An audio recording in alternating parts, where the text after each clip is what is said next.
come get inspired. Larger, feel like a star. Larger, here we're all equal. Larger, still make you fall. Larger, get the legs tossed. Larger, come have some fun. Larger, he's the one. Larger, you know where to come.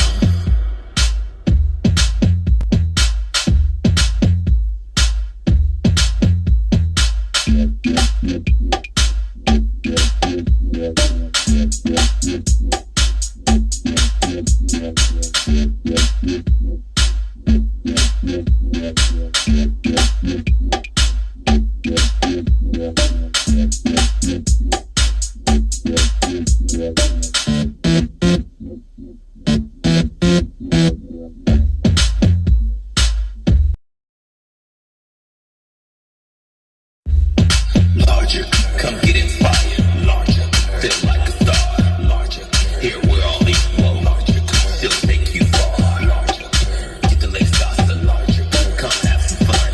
Larger, he's the one. Larger, you know where to come.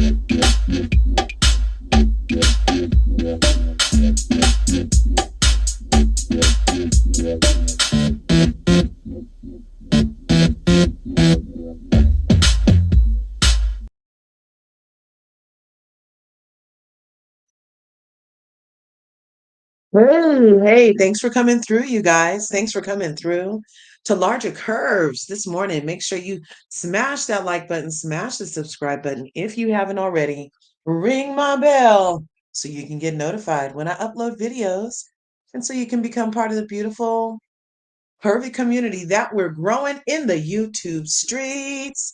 Happy Saturday, y'all. Happy Saturday. I've already dropped the link in the chat for today's open panel. If anybody wants to come up, we're going to be talking about all different kind of stuff, and you can come up and share your POV. I have a couple of things on the menu, as you can tell from the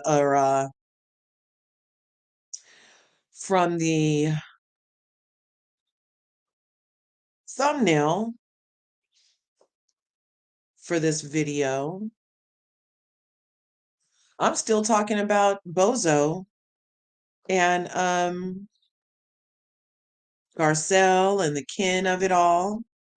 Yeah, I think it's kind of interesting. I think it's kind of interesting.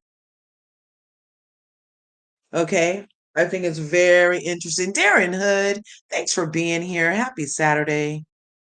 Thanks for coming through. Now, Darren, do you have any thoughts on what's going on in Bravosphere? Are you glad Garcelle left? Do you think that she was a confessional gangster? Do you think her existence of being Black on Real Housewives of Beverly Hills was a race card being played? I don't think so. But a lot of people in the YouTube streets think so. And that's okay. But we all don't have to agree. And I was gobsmacked. I'm like literally gobsmacked at the number of melanated humans who are anti Garcelle, who are pro Erika Jane, and who are pro Porrito, but anti Garcelle. It's like I'm gobsmacked. I'm like, massa much? Anyway, I don't know. I don't know. I'm not trying to get personal, but it does speak a lot to me about like a colonized mind in a way that you would have all these problems with Garcelle navigating her Blackness in a viper pit of freaking white Karenism, and her managing her Blackness is somehow her playing a race card, her ruining a franchise, her making it about race. I'm like, I don't know. I don't know. In my reality, I'm the type of person that is like, oh, if something's wrong and somebody is racist to me, I'm pulling their slip. I'm like, okay, I didn't like that. If somebody is racist to somebody who's not a minor child, that's their fight to fill. And for Bozo, that's Bozo Johnson, St. John. I call her Bozo because there's some clown shit going on. For her to look at Garcelle like she should have policed her friend's conversation for a person who hasn't even been messing with her all season, I'm like, I don't know. I don't know. So I have thoughts about that. I have thoughts about Ken. I have thoughts about Ken, not more, and how she could try to pretend like she's the victim. I have thoughts about Corrido's tone being so vile and everybody being like, oh my God, Dorito was great in that reunion. I don't know. I don't think that being as nasty as possible is a sign of greatness. I just don't. I had thoughts on how Erica's delusion could demand something more from Garcelle's IMBD as far as so it can interest Erica's criminal mind. I don't know. I have a lot of thoughts. I have a lot of thoughts, and I was hoping some people would have some thoughts too. But in the meantime, I can get it started because I have a reel that we can listen to if we can hear it about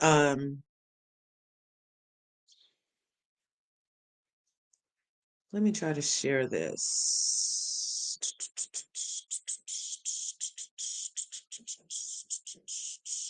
So I want to share my screen. Inbox, allow. Can we see that okay? Let me know if at any time you are unable to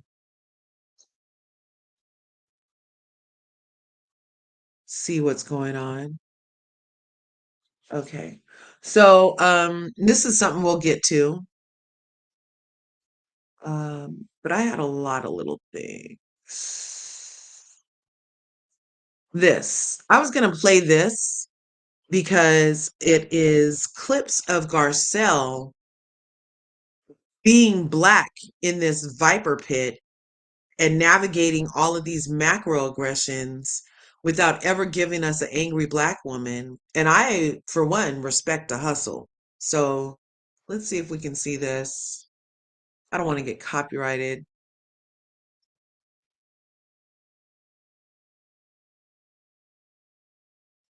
It also hurt my feelings.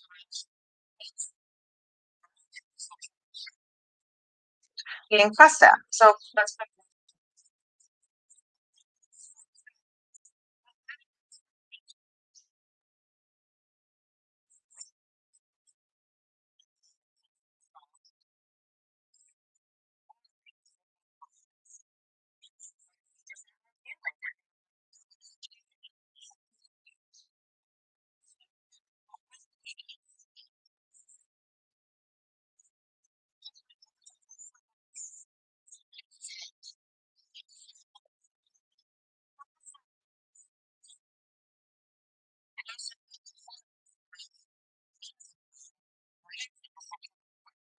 So this is a discussion of Garcelle at the reunion after the bots got sent on her son, and she was very upset about it. And it was a year later, and now we know that poor Rito is still crying victim from her alleged robberies. That everybody is sure somebody in the call came from inside the house. The call came from inside the house for those fake ass robberies over there allegedly. And she was milking that to her point. Her own husband, the person who's supposed to protect and provide for that hoe, was like, you are too dramatic, you're too high maintenance, get over it. It's already been some time. And she was like still crying, not eating because the house got robbed and the people left her phone. And that was about material possessions and whatever. Garcelle's sons were attacked. We saw Porrito and PK and Mauricio and Kyle's anxiety laughing at her child being attacked. Then when Garcelle sees it, she brings it up later. And now we have this bitch, Porrito, telling Garcelle she's holding on to something for her kids. I'm just like the disconnect is beyond for this narcissistic Karenism. Let's listen to her again. This is part of what Garcelle had to endure. But people who are in their delulu about Garcelle are like, oh my God, Garcelle played the race card. No, bitch. Porrito's racist. How about that?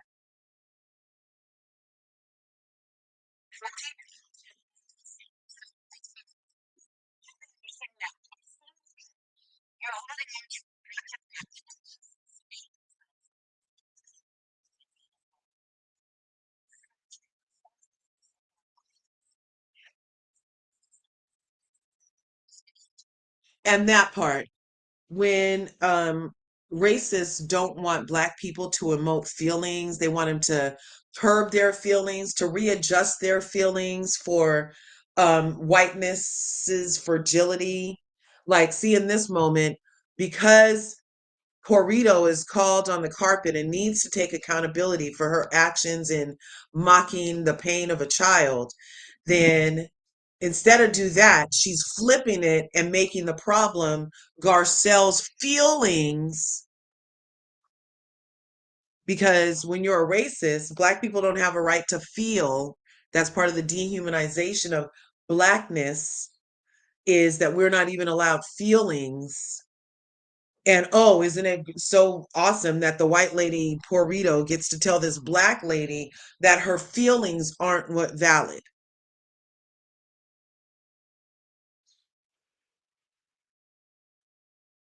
I hope you guys are ready for today.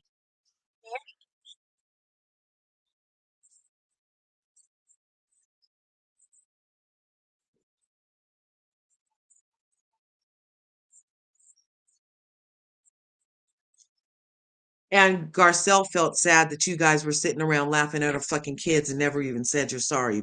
Okay. So tit for tat. And see how even that Garcelle is telling you how she feels. She said that you don't get to feel that way, and then tells the black lady how she's feeling because that's so much more important. It looks like we have somebody in the back who wants to play. Man, I totally put this freaking link hoping that you would pop in, Mel. How are you today? I'm good. You can't get rid of me.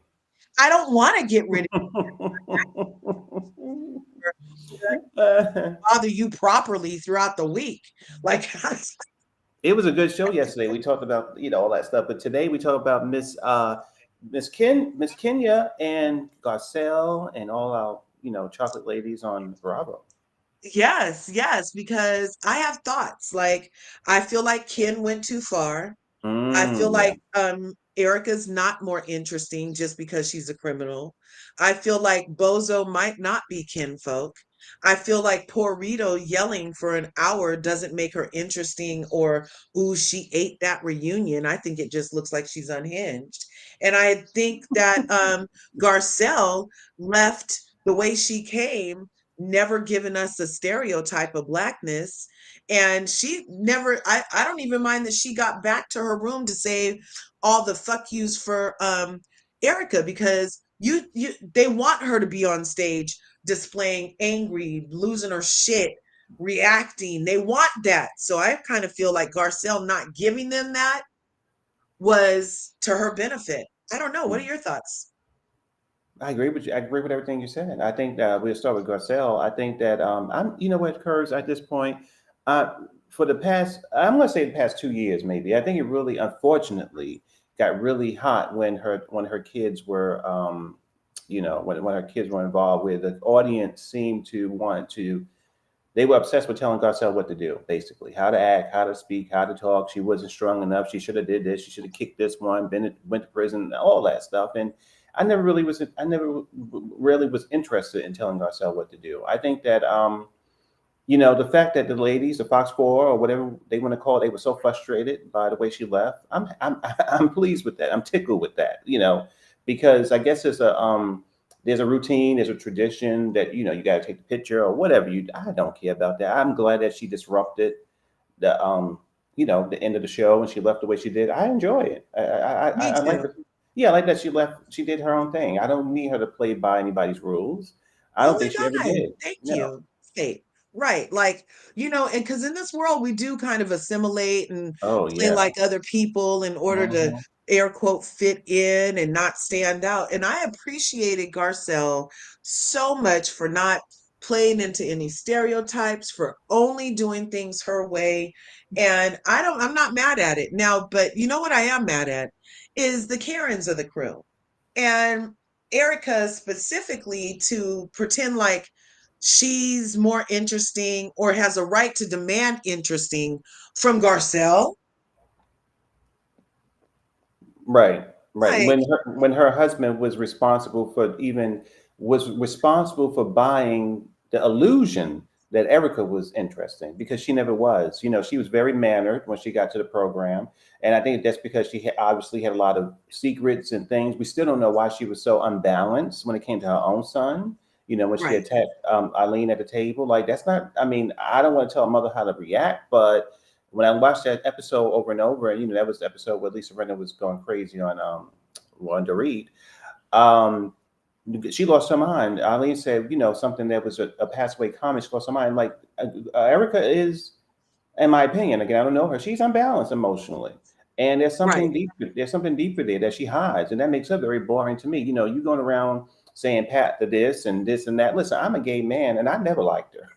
I mean, come on now, Mr. Curbs. And I she never acts liked. like the gays. Look, she was always talking about the gays are her audience, you Come know? on, Miss Kirk. Come on. I never liked her, and that we talked about a little bit yesterday, and that was a good conversation. But again, this is so fun. So, as a black gay man, when I watch these Bravo shows and I hear all the Bravo drama, I almost feel removed because I'm not like the target audience, like the white gay kind of popular, that kind of thing or whatever. The sort of Yeah, what's this, the Patricks of the world, that seemed to right. be their audience, that type, that thing. And she never was my thing because she was. I felt she was boring. I felt she was very mean. I felt she was secretive. I felt that she was always Mhm. hiding something. I think the only thing we kind of know is about the criminal, about the civil cases and her ex-husband or whatever, or current husband or whatever, sugar daddy, whatever you want to call it. We know about that. We really don't know about her. We really don't. Right. And I We think really that don't. no, and that everything that she offered the program was superficial. It was about jewelry. It was about her homes, and it was about all that. So people who say that Luann can't sing, but I'd rather listen. I'd rather go to a Luann concert than to go to anything that Erica Jane is attempting to sing. So yeah, Oh, I agree. yeah, I agree. I would never support her. At least Luann is semi-entertaining. Now, look, speaking of Erica singing, I had this clip, copyright disclaimer. She was on The Masked Singer. I didn't even know. Mm-mm. She should have stayed mass over there.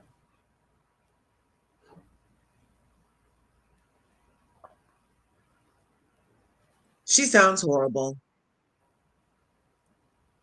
But she don't have the expensive music producers to, I guess, fix her She voice, sounds basically. horrible. Yeah. Doesn't she sound horrible? I never brought none of her And songs Jenny McCarthy ended up guessing that it was her. because she loves Beverly Hills.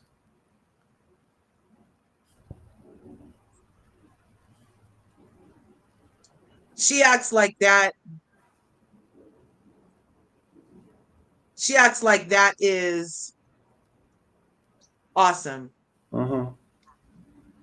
So she was in Chicago. She has a fake persona funded by burn victims and orphans.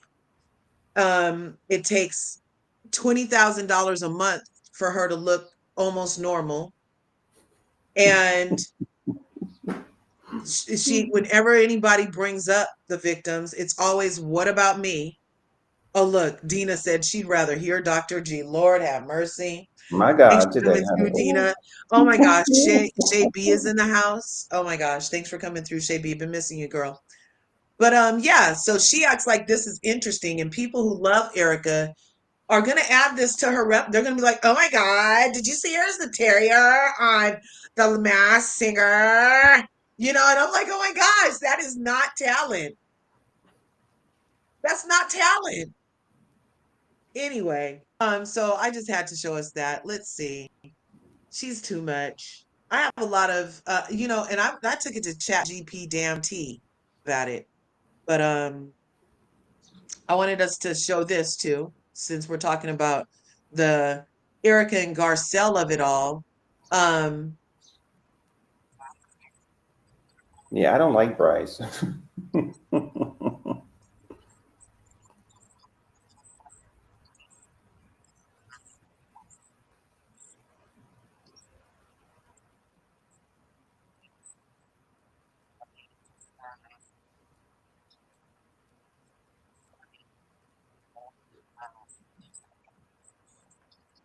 No, I wish you were more interesting, I guess.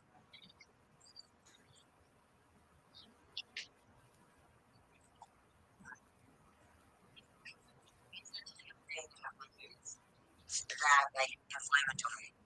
It's worse. so first off, Andy brought the question up. Garcelle wasn't thinking twice about that. Andy brought up her thing, and now she's sitting in a second interview like she had a smoking gun to end Garcelle. I just don't. It's the colonizer for me. Yeah. So It's a lot of Bryce, colonizing going on. he's not one. I wish there was other people interviewing. This is one woman over there who I love, Miss Uh-huh. Malicia. Malicia, she does a lot of the 90 Day Fiance recaps. And I wish Uh-huh. that she would interview the housewives because I don't like Bryce. I think he again that's that same that Pat anyway. Patrick. Yes. He's So giving us the Patrick. yeah, so I think I have to really think about this because next time I talk about this, he's definitely not this kind of Price is not a character from Breaking Bad like we were saying about Patrick. No, he's not that. But it's just a certain energy that you have in the community that has always been there, and Right. I would personally prefer a sister or anybody. Anyway, that's another conversation. But I was going to say when he interviewed, it was an interview that he had with her. Bryce had with Erika this year that I didn't like at the beginning of the season, where she was talking about Camille, the infamous comment that Camille Grammer made about the season before it came on, where she saw Bose and she saw Garcelle was on the same program and asked the audience, basically trolling the audience to say, "Is the show too woke?" And Right. Yeah. and then Erica said she would. So Erica had the opportunity to be hard hitting and to really give it to Camille if she really was about that life. And all she did was say, well, that's so Pasadena. And then she went right back on to kind of give Garcelle the cold shoulder, kept making digs and stuff. And I Yeah. didn't like that because you had the opportunity to talk about two women there. You had to talk about your castmate and about a woman who was obviously making a racial, comment in a way about the program. And you went very light on Camille. So that was when I was like, so yeah, I didn't like that. And that was the Bryce interview. He kind of let her get away with it. He wasn't hard hitting. He's not really probing. He likes her basically. Is what it seems like. You can tell. You can tell. Like his whole demeanor in this interview is like, "Ooh, you got her." Yeah. You know. Let's finish listening to him. I'm gonna scoot it over though, because I don't know. Copyright disclaimer.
Okay.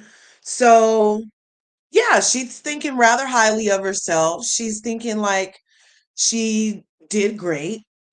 She doesn't understand Garcelle still after 5 years. She has no idea why Garcelle would finish her contractual obligation and engage in all three parts of the reunion and then leave before the picture. And then her and the other white lady are calling Garcelle practically unprofessional. And well, Porrito definitely used the words unprofessional. And I'm just like, that's a lot. That's a lot. Like they need her to stay there so they can continue to look good abusing her, but her taking her power and removing herself from their abuse is weakness. I say no. That is not weak. That is strength to remove yourself from a den of vipers. Now, I also wanted to show us some more of what Garcelle had endured. And just like how they kind of always were flipping things, I don't want this. Uh-oh, report. I don't know what I'm doing. Can I go back? Go back in here. Okay, bam, it disappeared. Let's go to right here. Now, this has several clips in this one. We saw the first one where basically Porrito is telling Garcelle she can't feel that way, but Porrito feels sad.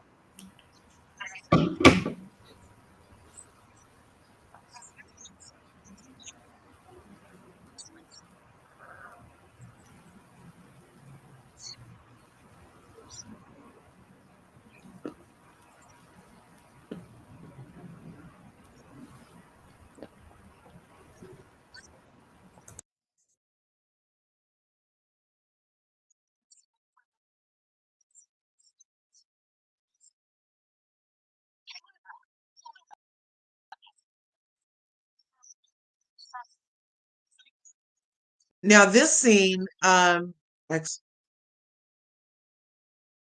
this scene right here was really telling to me. So Lisa Rinna and Garcelle were friends in real life in the modeling world, allegedly. And Lisa Rinna didn't want Black brought on either. Her and Camille are in the same club. They didn't want Black brought on because they knew it would show their racist slips, basically. And so at this dinner, this was very triggering to me.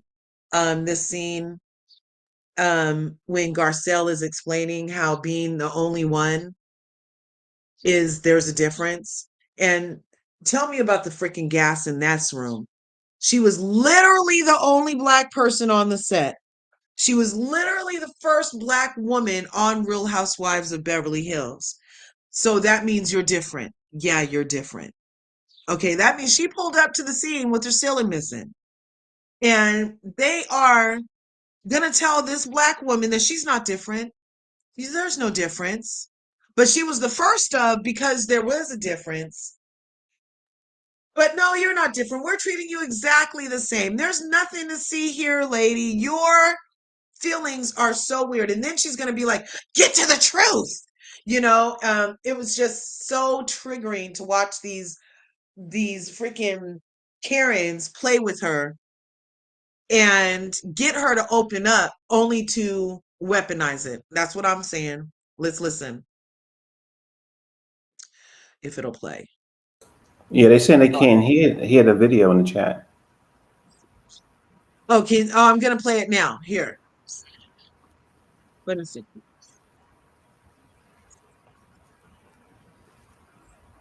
Yeah, I think all the videos were very low because I couldn't hear them either. Okay, I need to share the sound a different way. Okay, oh, I'm gonna play it now. Here. Oh, I see. Okay, I got it. I got you.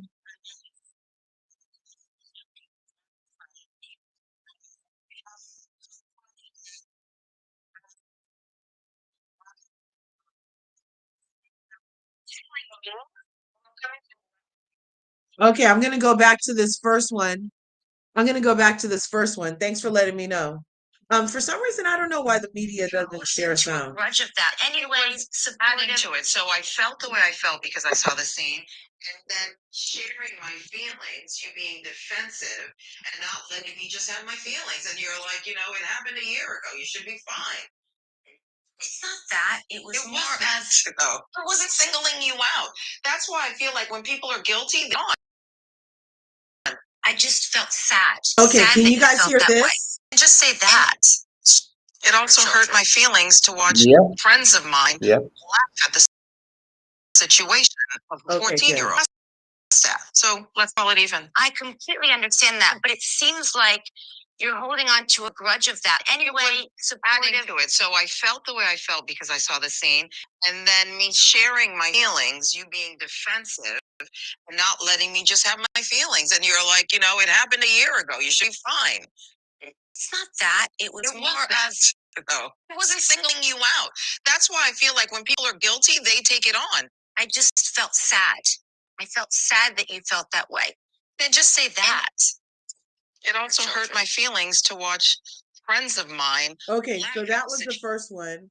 And that was when Porrito was doing the thing where she was dehumanizing Garcelle, reducing her feelings to nothing, and making her feelings more important than Garcelle.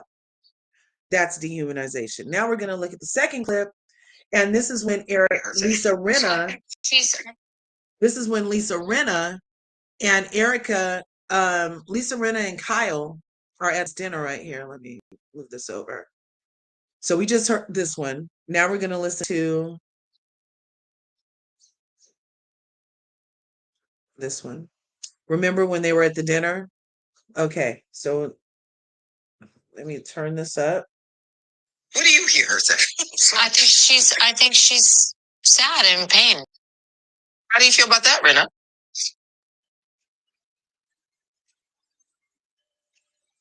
I feel good about it, Garcelle, but why do you have to say it like that?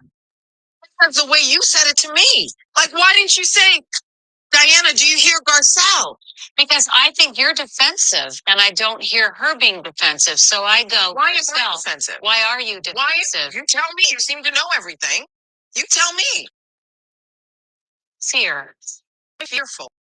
Well, that is something that you have to ask yourself. I think we all have fear. Amen.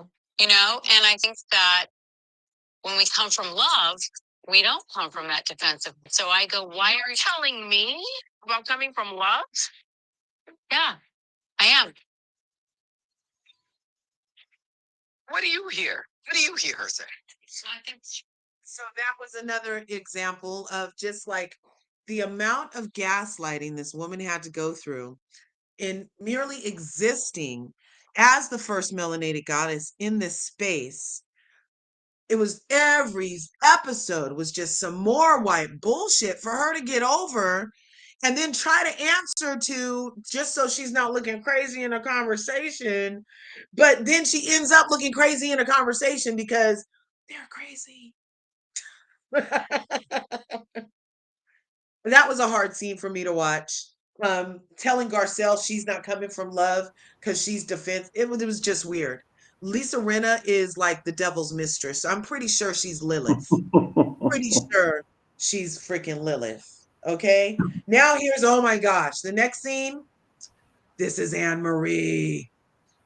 Anne Marie Wiley. Remember when Anne Marie Wiley came and tried to blame Garcelle for everything black on set? I'm of the mind. Look, just because I'm Harriet Tubman doesn't mean I need to get you through too. If I had to forge my own path in a sea of whiteness and you came in not fucking with me, and then you can't turn to me for me to try to help you navigate this sea of whiteness. We weren't even talking. You were coming off angry. You did attack Sutton and her esophagus. I didn't need to speak up for you. You need to speak up for you and explain yourself, Anne Marie. But they really spun it big this season with Anne Marie and Porrito specifically. Her tone with Garcelle from the beginning has always been combative. I'm going to show you, I'm going to put you in a place, and you're going to have to be there for me. because I'm over you. You and all your accolades, your stardom, nothing is over me. I have the Chanel, I have PK, we live off of a side road, and there's nothing you can do that's over me. Even though what you're doing is over me, there's nothing you can do. I'm not going to respect you in any way. I'm going to sit here and glare at you. So let's listen to this interaction of another time. It's in the same vein. I think there's going to be some more stuff about the kids. Let's listen. Here we go. Their bedrooms was what do you were attacked by strangers in your home. You were robbed, you were gunpoint, you were attacked. You know the difference. You lived strangers in your house with guns and your children in their bedrooms, which is horrific. But yet you say to me that I attacked you when you know what an attack is. You were attacked by strangers in your home. You were robbed, you were gunpoint, you were attacked. You know the difference. You lived strangers in your house with guns and your children in their bedrooms, which is horrific. But yet you say to me that I attacked you when you know what an attack is. No, I forgot Garcelle had that very good. I forgot Garcelle had that very good point for what are you talking about, Porito? Let's see, what is this one? Fall, but I had an opinion, and I'm going to stick by that forever. I didn't want you to fall, but I had an opinion, and I'm going to stick by that forever. That I was didn't bad. want you to fall, but I had an opinion, and I'm going to. What was your reaction to Erika saying you might have peaked in the 90s when it comes to your dating? Erika. Yeah. That's my bet. That's my bet. What I feel, there's a pattern with you that I don't know whether you're aware or not. But I'm just going to be completely blunt. It feels like an unconscious Karen behavior with you. What I feel, there's a pattern with you that I had a lot of people that work for us that are very multicultural. I've had a lot of Black and Hispanic and Filipino and, you know. The brown people only help at your house? No. Okay. No, my mother's best friend is Black. Awesome. I just wanted to clarify that. A lot of people that work for us that are very, then we should let it go. Who's not letting it go? Why are you saying that? Who are you talking to? I'm talking to you two. To who? Me too? Why do you have an attitude about this? I sense an attitude coming from you, and I'm just like, why? Why is Garcelle being so opinionated if she wasn't a part of any of it? If I can be completely honest, I feel like now we're not talking about Erika anymore. We're talking about Kathy. Erika has said some really awful things in the past. We're not even sure there were people that weren't paying. Don't you think you should just give them up anyway? Am I the one that signed that check? I don't give up about anybody else but me. This feels like they're gunning Kathy. Oh, by the way, we don't have to talk about Erika. Then we should let it go. Who's not letting it go? Why are you saying that? Who are you talking to? What you did in Palm Springs, which in my opinion, you with that. You with that. You know exactly what happened. I don't really know. Yes, you do. Don't. Yes, you do. Thank you for bringing that up. You. Oh, are you going? Is that the easy way, or do you want to talk it out? I want to talk it out if you're going to be fair. I'm not going to talk it out if you're like, we talk what happened in Palm Springs. And what you did in Palm Springs. Woo, so that was an entire reel of Garcelle owning these hoes. And I'm not mad at it. I'm not mad at it. I feel like Garcelle did a good job of holding her ground, of speaking her mind. Even when she was telling all these people off, at no time was she like super aggressive. She didn't snarl like in Erika's picture right here. She didn't stop sharing. She didn't do like Corrito and have veins coming out the side of her neck for 45 minutes. She didn't what else did she not do? She just didn't do what could have been done. She didn't gaslight the way that the narcissist Lisa Rinna's lips did. I feel like Garcelle is a good communicator, and she held her own in a lot of these instances that people are trying to be like, oh, she brought up race. Oh, she did this. No, no, no, no. I feel like she met the people where they were, but stopped just short of giving them what they wanted.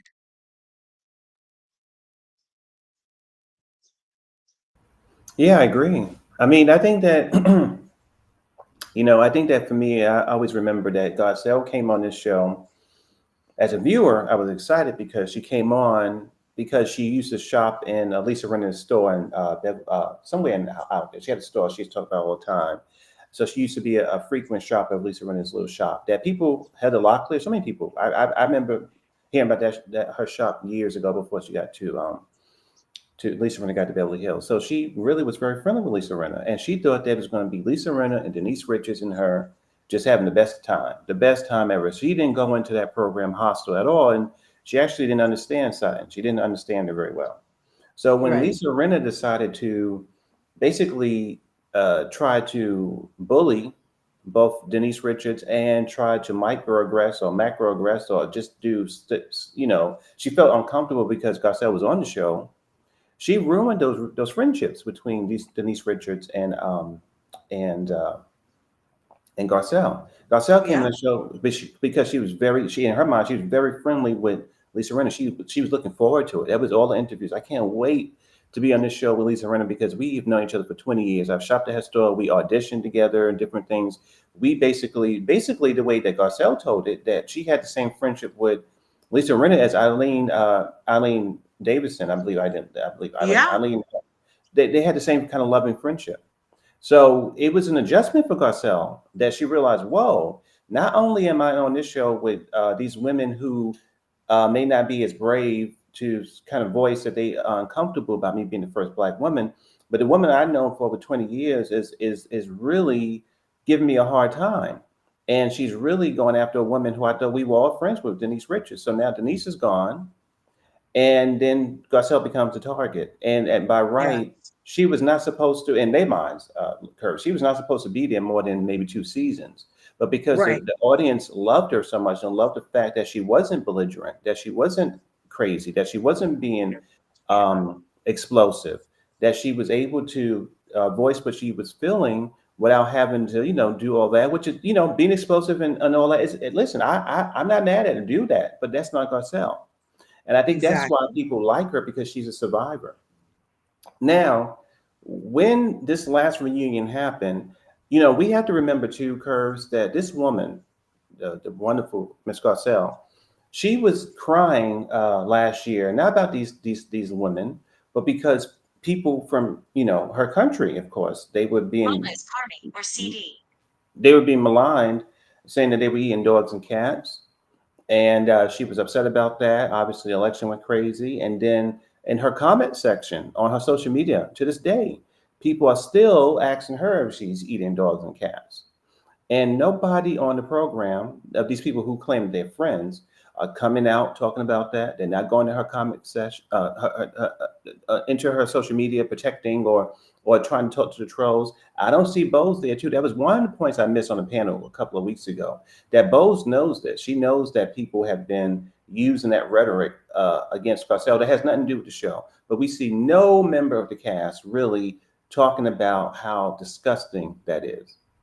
So you're at the reunion and you're like, wait a minute, the world is crazy. I've been doing this for a couple of years. I'm not running up the program, but I just simply don't want to do this anymore, and I'm leaving. That's the way I see it. We in 2025, stuff is happening, and these women are feeling, especially I want to say the white women, they feel very comfortable. They know very well that the times have changed. Or at least they enjoying the times, even though they want to say it publicly. And they know that all the stuff that was said about Haitian people last year has kind of been, people have been attacking Garcelle. So they feel like the audience is, maybe, pro anti woke or whatever you want, whatever the garbage is. So they like, well, we can be a little comfortable now. We can say, won't he do it? We can be a little more aggressive with ourselves because we knew that the things that we didn't want to change about ourselves Well, we had to be frightened. We had to be frightened and scared that people would reveal that we are not really these well intentioned women. And so now in this climate, they feel comfortable, and I think that's the issue that I have with Bose. It's like what are you doing? But that's what I see. I would have left too. We in a different time, and who got time for the BS?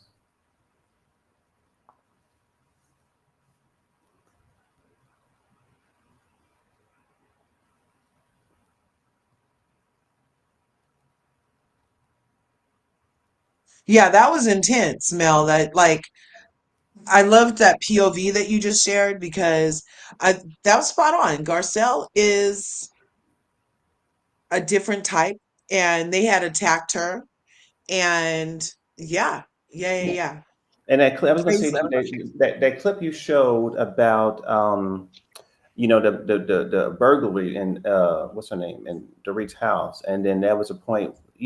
So that season Dorit was the victim. That was her edit. That was allegedly that's what she really was. Who knows? But she had this horrific thing happen. So she weaponized the fact that the audience would be in her pocket, that the audience would just be protective of her because of what she went through, her children went through. So when she used that word that Garcelle was attacking her, I believe she hoped that the audience would totally eviscerate Garcelle. And that was Right. why in that clip she was like, wait a minute, hold up. You know very well, lady, that that the editors love you this season. You are the people's champion. You are a survivor. This is the edit you've gotten. So why in the West Bubba hell would you then say that of all the things you've gone through this year, that you will label me as attacking you when you know that would kind of connect me to the tragedy allegedly you went through. So yeah, that was dangerous. That was very nasty work for Dorit to know that yeah, it was terrible. Garcia had to deal with that all the time. It was never really All about. the time. Right. Yeah, yeah, yeah. So I agree with Garcelle. She knew that lady knew what she was doing. She knew that the eyes of the audience was like, Dorit's the victim this season, and anything she says, anybody who fights with her, we're gonna rip them apart. And that was Uh-huh. that was nasty. Nasty work and plotted. And it's just such the type of behavior that we become accustomed to dealing with in this day and age between races. Now, there is this huge movement that feels like Real Housewives of Beverly Hills needs to be white again. Make it white again. Make it right. And yes, and a lot of black people are saying it. They're like, "Oh, Garcelle ruined it. Just make it white again."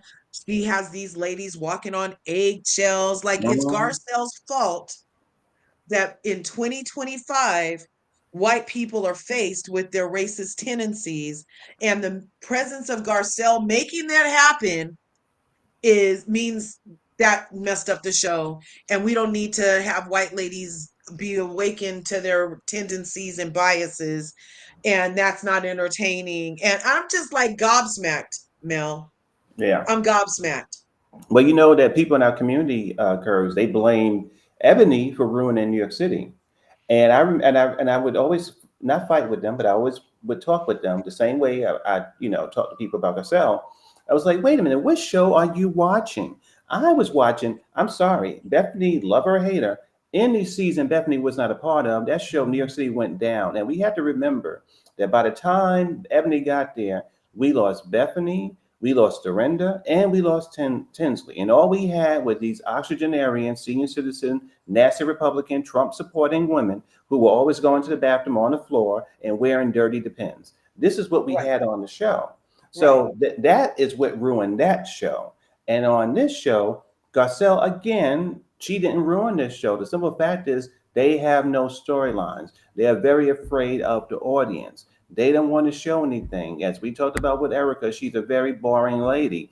All she had to show this year was her decorating her little casita or whatever the thing is. So Garcelle is not responsible for that. But what I will say is that we live in an age of a lack of emotional accountability. A lot of times in the media and also in politics, people talk a lot about behave. People should be accountable for their behavior, and people should be financially accountable. I say, okay, that's good, but that's lazy. People, that's a given. But what about being emotionally accountable? People don't want Oh, to have that kind of conversation because that goes into the racism, that goes into the bias. Because if you are a person of a different group, whether you're straight and you have feelings about gays, or you're white and you have feelings about blacks, or you're American, as we all are, and you have feelings about immigrants, your feelings are your responsibility. So that is the thing that people really need to focus on. That whatever I feel, my biases, whatever I feel troubled by, is my responsibility to check and to work on. So right. Garcelle come on the show, and the women, the way I see it, Curves, that the women on the show, they were not, they were lazy emotionally with dealing with their own emotional accountability and biases. I don't know if I would label everybody racist, but they Mm, definitely, what I would label them as is emotionally lazy. They did not want to right. do the work. They didn't want to really talk about the things that was uncomfortable. They were all frightened all the time. But that was not Garcelle's point of view. That's what, Curve. It's almost like me being a gay man, and I've done Yeah. this many times, going into a corporate office. Now, mind you, I'm my father's son. I don't hide anything, but I just happen to go in the world and just be like my father. I'm not really, God bless the queens and the this and the dip. I'm not doing that. I just don't. But if something comes up and they hear about my lifestyle, they hear about my truth, because I'm not hiding anything, I'm not accountable or responsible for, I'm not responsible for teaching straight people about what it is to be a gay black man. I'm not. I Right. don't take that on. So whatever you feel uncomfortable about, and you too, Curves, when you go to an office, I'm sure you've done this too. You've gone there, been one of the only black women there, and you're not responsible to teach these people what your experience is. No. Right. You know, Right. so, and if they're uncomfortable, who responsibility is that? That's the other people, and that's what I feel on the show. These people were uncomfortable, and they didn't want to do the work. They didn't want to understand why you were uncomfortable. I mean, I go eon on these women real quick, and if I had the opportunity, I would ask the question like, why were you so uncomfortable?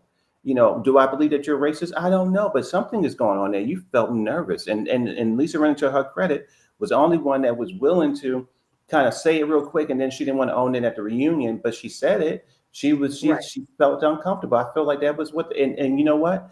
I don't think that Erica, Cal, and Dorit, I don't think they were shocked by that. Obviously, I felt that came from their group text. That's why I made it alleged. Uh-huh. Yes, I feel like they always in that text saying, "Ooh, we love Garcelle, but I don't know how she's gonna fit over here." And not to bring back to Karen because she's in prison, but Karen also had that thing too with Giselle. No, I mean we love Wendy, but I'm not sure about her. About I don't know, I don't know. These women Yeah. they own it, own with the crap that you want that you be talking about behind people's back. But yeah, I don't know about our community. I don't know sometimes with people online, but listen, I don't know, but I just think the ladies were emotionally lazy. That's what I feel. I like that. Emotionally lazy. Yes, we need shirts made. Don't be emotionally lazy. Please, everywhere, because you know what? I had a, you know what occurs in my time. I love having conversations on Zoom, on in meetings. That's all I do. When I get a chance, we have conversations about political stuff, and I'm always active in different things.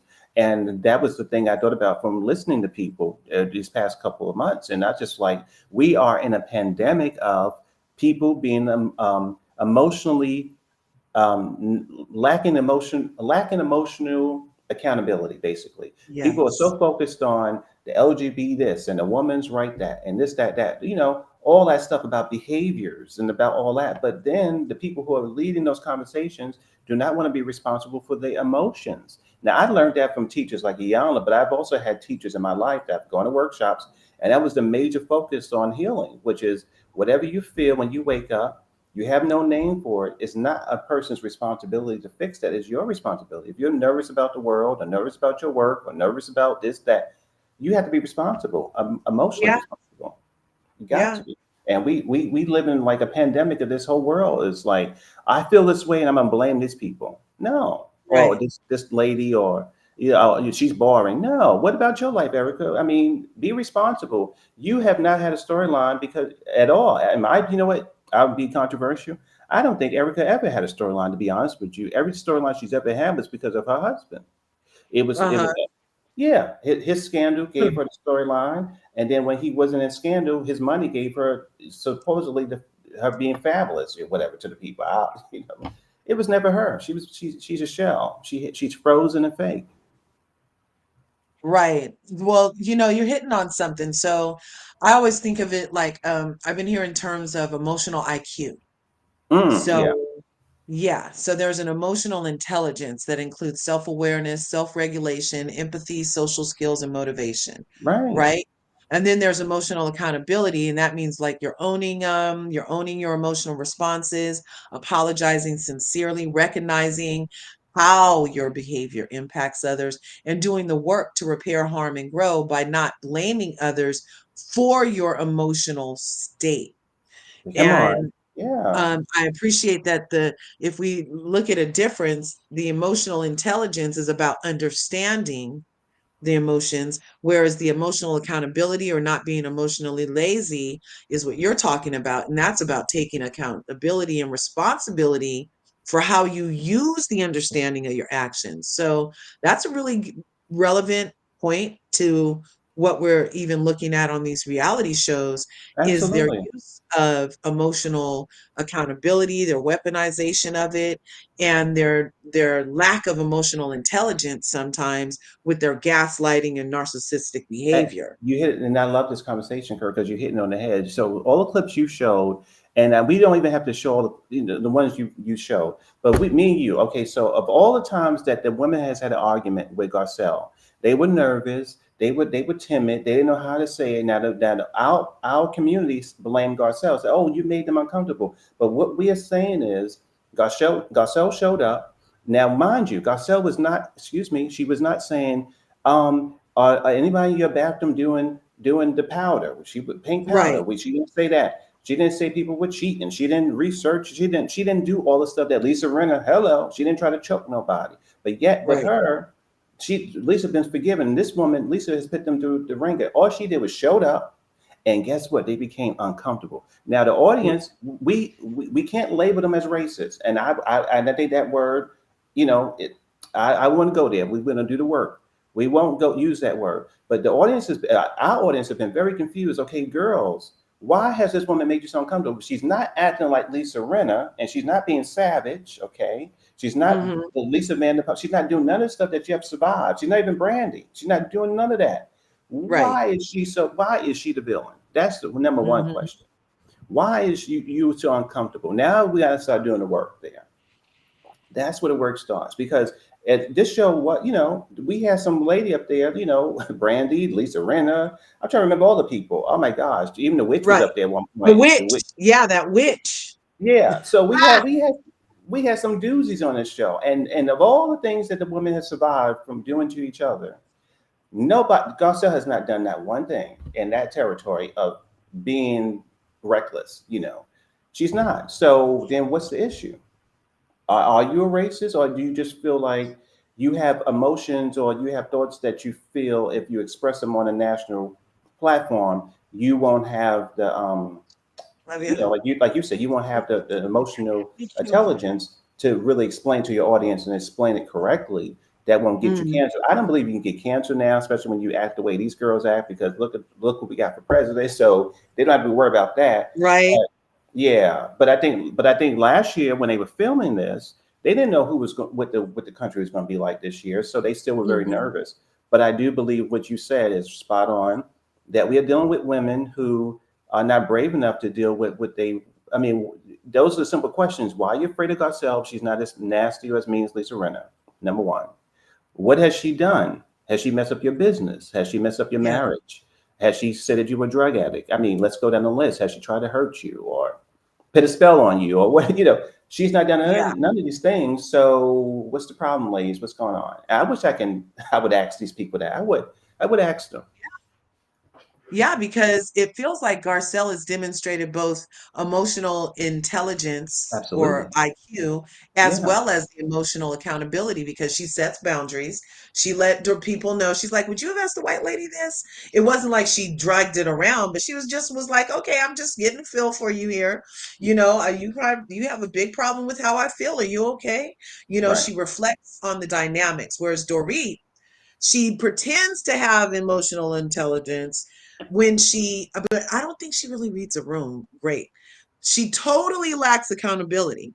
Everything is everybody else's fault. PK is Yeah. drinking. PK is a bad dad. Come on. The robbers did it. You But know, she you and not to, she even, you know what, to make you laugh, she even blamed the dog at one point. So you mhm, know, she mhm. blamed Lucy And Lucy after Juicy at one point. Gee, yes, oh my gosh, I forgot about Lucy. she blamed the You know, dog. she deflects and blames, and she Ooh, doesn't never own her tone. yeah. And oh my gosh, on Porito, her talking like that in the second half of the reunion Hmm. was like, this is what PK is talking about. Hmm. This is exactly what PK must go through. She Uh, sits there and snarls at him the whole time he's drunk or whatever. mhm. And then as soon as he responds, she was like, there he is. There he is. I could totally see her doing that to PK, just berating him, talking to him so crazy and making him respond and then being like, see, you're so evil, your drinking is a problem, PK, or something like that, like totally trying to flip the script. It just I don't think she did herself any favors to a certain pool of viewers who see her for what she is and know that that's exactly what PK was talking about. Exactly. He's like, the way you talk to the waiters and the way you talk to me, he sat her down. He said, you just don't talk to me nice. And I could totally see her trying to antagonize him the way that she got at Sutton Yeah, when she yeah, was I just agree. like digging and digging and digging on Sutton. I was like, okay, we see you. But back to Erika. Erika has shown no emotional intelligence or accountability. Okay. She has no empathy. Remember, she literally had to go to the lady and say she has no empathy. She doesn't even know how to be empathetic. She's like, what's that? I feel Yeah, like that's a sign of a sociopath, honestly. me She too. takes zero ownership and she uses her weapon. She weaponizes the emotions she does show, like how she sits there and does those singular tears to make her mascara run. That's like a weapon. Yeah, manipulation. Yes, yes. Yeah. And so Garcelle has these ladies beat on your emotional intelligence laziness thing. I agree. I Yeah, agree. she does. She, you know Mhm. what? She made them. She Garcelle represented to them work that they just weren't. They was not willing to do. They were not willing to do work. And again, it's not a black woman's fault that she ended up working with a group of white women who do not want to be, who do not want to do the emotional work. There is work to do. I mean, again, it's not. And Garcelle, we have to remember, Garcelle didn't enter this show. Again, she was coming into the show with two white women that she was friends with for a very long time. So again, that's what I think that sometimes our community, and I love this conversation with you, that they forget that part. Like, wait a minute, Garcelle actually considered Lisa Rinna and Denise Richards, one these two white women, really good friends. She also has a good relationship with Sutton. So the fact that people say that Garcelle is weaponizing race, that is so not Garcelle. She has a friendship, deep friendships with people of all races. And she came onto Right. this program with two white women that she knew for 20 years. And she actually was looking forward to working with them. The people that said that the uncomfortability conversation popped up was with the white women. They brought it to her and they kept bringing it in. And then she kept asking them, what was the problem? So, yeah, all that uncomfortability and all that was the race conversation that was brought in by the ladies, not Garcelle. So that was just it. But yeah, Yeah. Yeah. You know, I feel like Dorit's tone is it explains her, well, displays her unchecked entitlement. She has like this dismissive superiority and emotionally volatile. yeah, oh And yeah, oh yeah. yeah, oh my gosh, oh my gosh. And it just was not a good, have a black woman would have sat up there and spewed like that and veins pop out like that for an hour to everybody else on set, it would have been a problem. It You would know have what? been a problem. So when you talk about Cal, all these years later, Curves, Mhm, and mhm. I don't know why Cal even have any fans, but I have never ever been on Cal's side. I've always felt, you know what? I've always felt sorry for Kim, and I always felt sorry in a way for Kathy because whenever she would, all these years, the one thing that was so frustrating with many things, she would always say, "I'm the victim. I'm the youngest one of my sisters, and they bully me," and I never saw that. I felt like she was manipulative. She was dangerous emotionally to them. She was always, Mhm. and we have to remember these women are Cal's friends. They are not her sister's friends. So Right. whenever they would say the most, you talk about destroying somebody's reputation. You calling people like, drug addicts, and you're saying that people are like full blown homophobic and racist and all Yeah. this stuff that the women that Cal friends would say about her family. It was Right. Paris Hilton, who I don't always agree with. She was like, no, on Cal, you are letting your friends do too much, and then she had to apologize. That was behind the scenes. Yeah. I think last year. You know it. She had to. Paris Hilton was very involved with getting Cal to basically bend the knee and say, you know what, I let my friends go wild. At least Renda's not coming back. And I'm very sorry. That was how Kathy and Kyle got a chance to be friendly again because, Kathy's daughters blocked Kyle. They blackballed her a little bit. They definitely were not dealing with Kyle after that. So Kyle is not a victim. And she is so annoying. And I don't think I've ever even agreed with her with any fight she's ever had on this program. I've never been on Yeah. her side with her fights. Never. I think with the Right. witch, I was confused with the witch because she was annoying. But other than that, I never agreed with her Cal. Never. I used to try. I liked Kyle. Um, I did like Kyle at one point, but Mm. it like slowly like turned into is she twitching? Is she like I started paying too much attention to her when she like she has these little ticks and this is anxiety and I'm like, is Hmm. she even saying the truth? Why is she so anxious being herself? I don't know. She started to not appeal to me as much as Mo. Like I appreciated Mo. Mo just seemed kind of laid back. He was what he was. It didn't feel like he was putting on a lot of airs. I mean, he might have his whole own issues, but Kyle was at one time one of my faves. I've Okay. never agreed with what she did to Witch Mountain Kim Richards. That was horrible. Um, and how she treated her family is also ultimately what turned me on her. Was I'm like, if you're doing all this for fame, she's one of those people that sold her family for fame to me. Yeah. Yeah. Yeah, and that's Yeah. never a good look, you know. Never, never. I was wondering why people would even think it was commendable for Dorito to be the loudest at the reunion, but loudest isn't your best. Like loud isn't leadership, loud isn't a boss. I feel like she came off with a lot of venom rather. And it's like I'm saying, gobsmacking to me that people are like, oh, Erika ate at the reunion. Oh, Dorit ate at the reunion. And I'm like, they were totally like, it was a lot of loserism going on over there to me. I'm like, Yeah. but people are really into that these days in 2025. They're like, ooh, you got 34 accounts. Let me be your friend.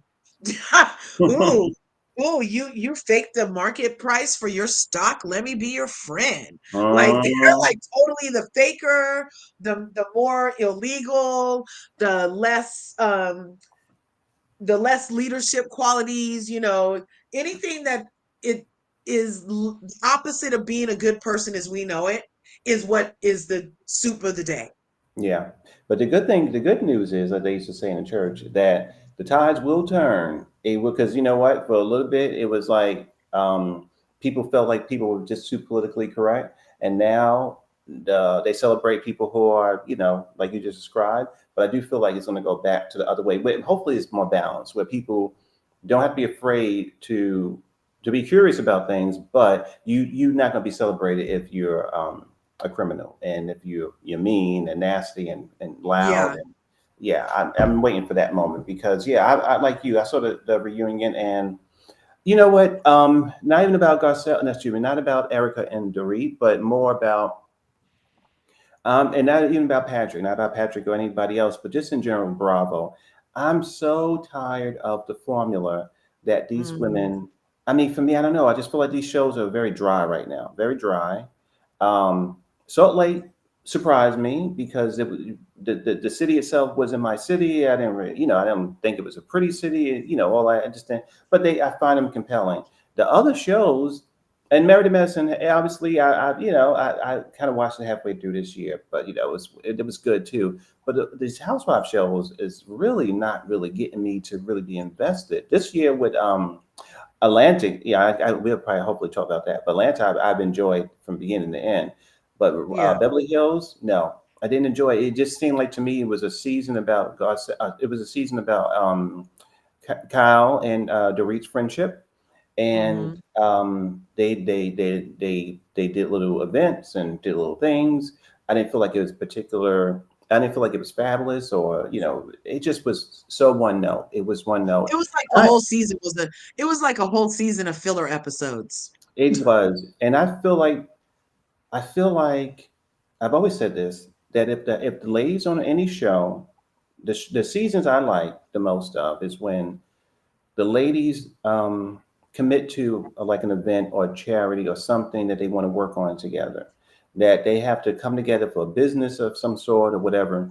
And then that gives you a lot of good episodes where people have disagreements about the business and they may talk behind each other's backs. They may go to a different. So all that is good when they have to work together. But if it's just eating and I heard and hearsay and all these dry conversations, it doesn't work for me. I don't like that. But I've been enjoying Atlanta. I actually have been really enjoying them, surprisingly. Oh my gosh. Speaking of, we could segue to Atlanta if you're gonna stay around. We can because I had her up here for a reason.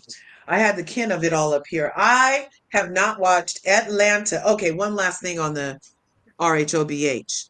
Okay. Um, maybe the public sympathy for, or should I say the support for the Erika and Porito of it all, um, is because as viewers, our expectations are lower. Maybe Mm, we're not expecting greatness anymore. Maybe we're not expecting real anymore, you know? So maybe it's because our expectations are lower. Maybe people are into playing the victim and they're like, okay, well, if she could do it, I could do it. And a lot of mistaking volume for the truth is a lot of, if you say it loud enough, even if it's not true, if you say it loud enough and long enough, then people will eventually agree with you. mm-hmm, And that's what I feel like Dorito did a lot of in the reunion because she didn't have a point, but she was loud about it and she wouldn't let the other people talk about it. And it was all a reaction with no resolution. And one thing that we do give credit to on these shows is hopefully there's a resolution, the redemption arc, the resolution, the reconciliation that we love on Married to Medicine when they can have a horrible season and then reconcile and move on and we get to play again next season. I like that. But this season, I'm feeling like there was so much attacking so far, so much of, I'm right, let me just yell about my rightness. I'm not going to take any accountability. So there's not going to be any resolution. And they wanted to do that again next season, but Garcelle is out. mm-hmm. Garcelle is like, I'm leaving the building. I'm leaving. Yeah, I don't blame her. Me neither. Me neither. I'm with it. I'm with it. But okay, so now let's go over, scooch on over to poor Ken. And this is a horrible picture that I used to Ken. I know. It was when she was doing that reality show, the Survivor reality show or whatever. She was looking rough. But that's what her energy is on Atlanta right now. I have not watched Real Housewives of Atlanta since Nene Leakes left in the 12th season when she closed her computer. Wow. Okay. And I did not watch season 13, did not watch season 14, did not watch season 15, maybe like 4 episodes I watched in season 15. It's season 16, they got me back. I was interested in Britt. I was interested in Kelly. I was interested in Shamia. I was interested to see how these women were going to navigate. I was even willing to tolerate Ken because she has not been my fave on these shows. Um, and like, I feel like Nene was right in her assessment of Ken would be the downfall of the show because Ken ushered in the fakeness. Ken ushered in us wrapping our minds around rent a boyfriend, Mm-hmm. um, fake ass storylines. But everybody was like, oh, it's great. She was the second Miss USA, the second Black Miss USA. Let's make it okay. But it was never okay. And her and her shenanigans have taken what should have been a Sweet 16 season and turned it into what Phaedra has dubbed the Real Housewives of the Titanic, and appropriately so. Because she's trying to take the show down to a new depth of low. Mm-hmm. Hopefully, the ladies, once Ken's and her anchor of negativity is off the show, hopefully we'll be able to bounce back. But I'm a little concerned because Portia Williams did a live on her YouTube channel, which, by the way, Ken is going to be joining these YouTube streets on the 14th. Everybody's getting a YouTube channel, and everybody should. Hey, there's enough to go around. But Ken is coming over to the YouTube streets to whine some more about why she's the victim in this revenge porn. And I'm like, wrong direction, bitch. Turn around, take accountability. It's a felony. What you did is a felony, period. What Britt did is a misdemeanor, period. You have a daughter. You did this to somebody else's daughter. You spent $400,000 of your daughter's money to open a place that's closed because you made a wrong decision. This is the wrong road. I don't think she should be coming over here to YouTube to try to make it okay what she did. She needs to get a new publicist, a new PR, new manager, somebody who will force her to take accountability for this, because nothing's going to go right for her until then. And I'm with Britt in this scene for the next episode. Britt is put off that these ladies all went and talked to Ken before they even checked on her. And I'm with her because they're all daughters. We all have a tape someplace. We all have a Polaroid or a tape someplace. And if they're okay with Ken doing this to Britt, then that means you're all okay with somebody doing this to you and yours. What are your thoughts, Mel? Well, you know what?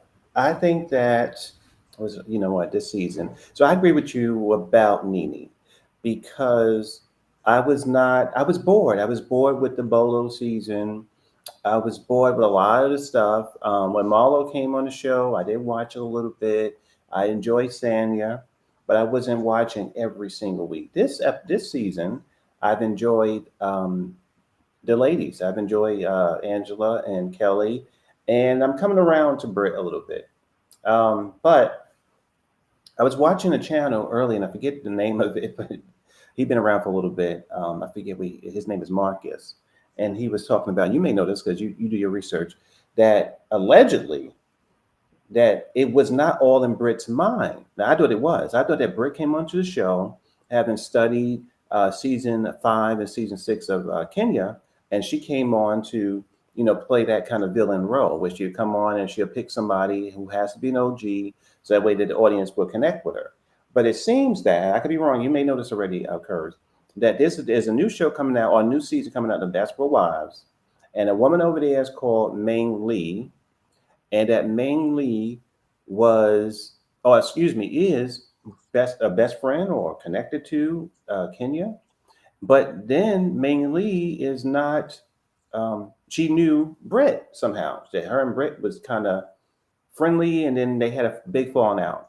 So the word on the curve is that Britt knew that Kenya and Ming Lee were connected, that she didn't really hate Kenya, but that she felt like Kenya maybe didn't like her because Ming told her to, or something to that effect. So when the viewers are like, why is this woman getting so delusional? Why is she so thirsty? Why? And I still think that what Britt was doing, as far as the beginning of the episode, was obsessive and whatever. But it gives you a little extra ingredients, like okay.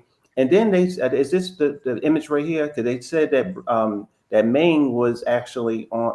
She was in a scene this year on the show. I didn't notice her, but I guess she was This filming. is you are spot on. So I've said here on my channel also that not only do I think that Ken already had a dossier that on Grit, she already had the images, she already wanted to use them, and it just so happened that Britt talked about having a pistol, and that's why she forgot to hurry up and use them. Ming Lee, that's the lady right here with the like Madonna top on in the back. Mm-hmm. Yeah. That's Ming Lee. Now, Ming Lee and Britt Eady both dated Rick Ross. Okay. Ming Lee and this lady also in the picture is named Akila.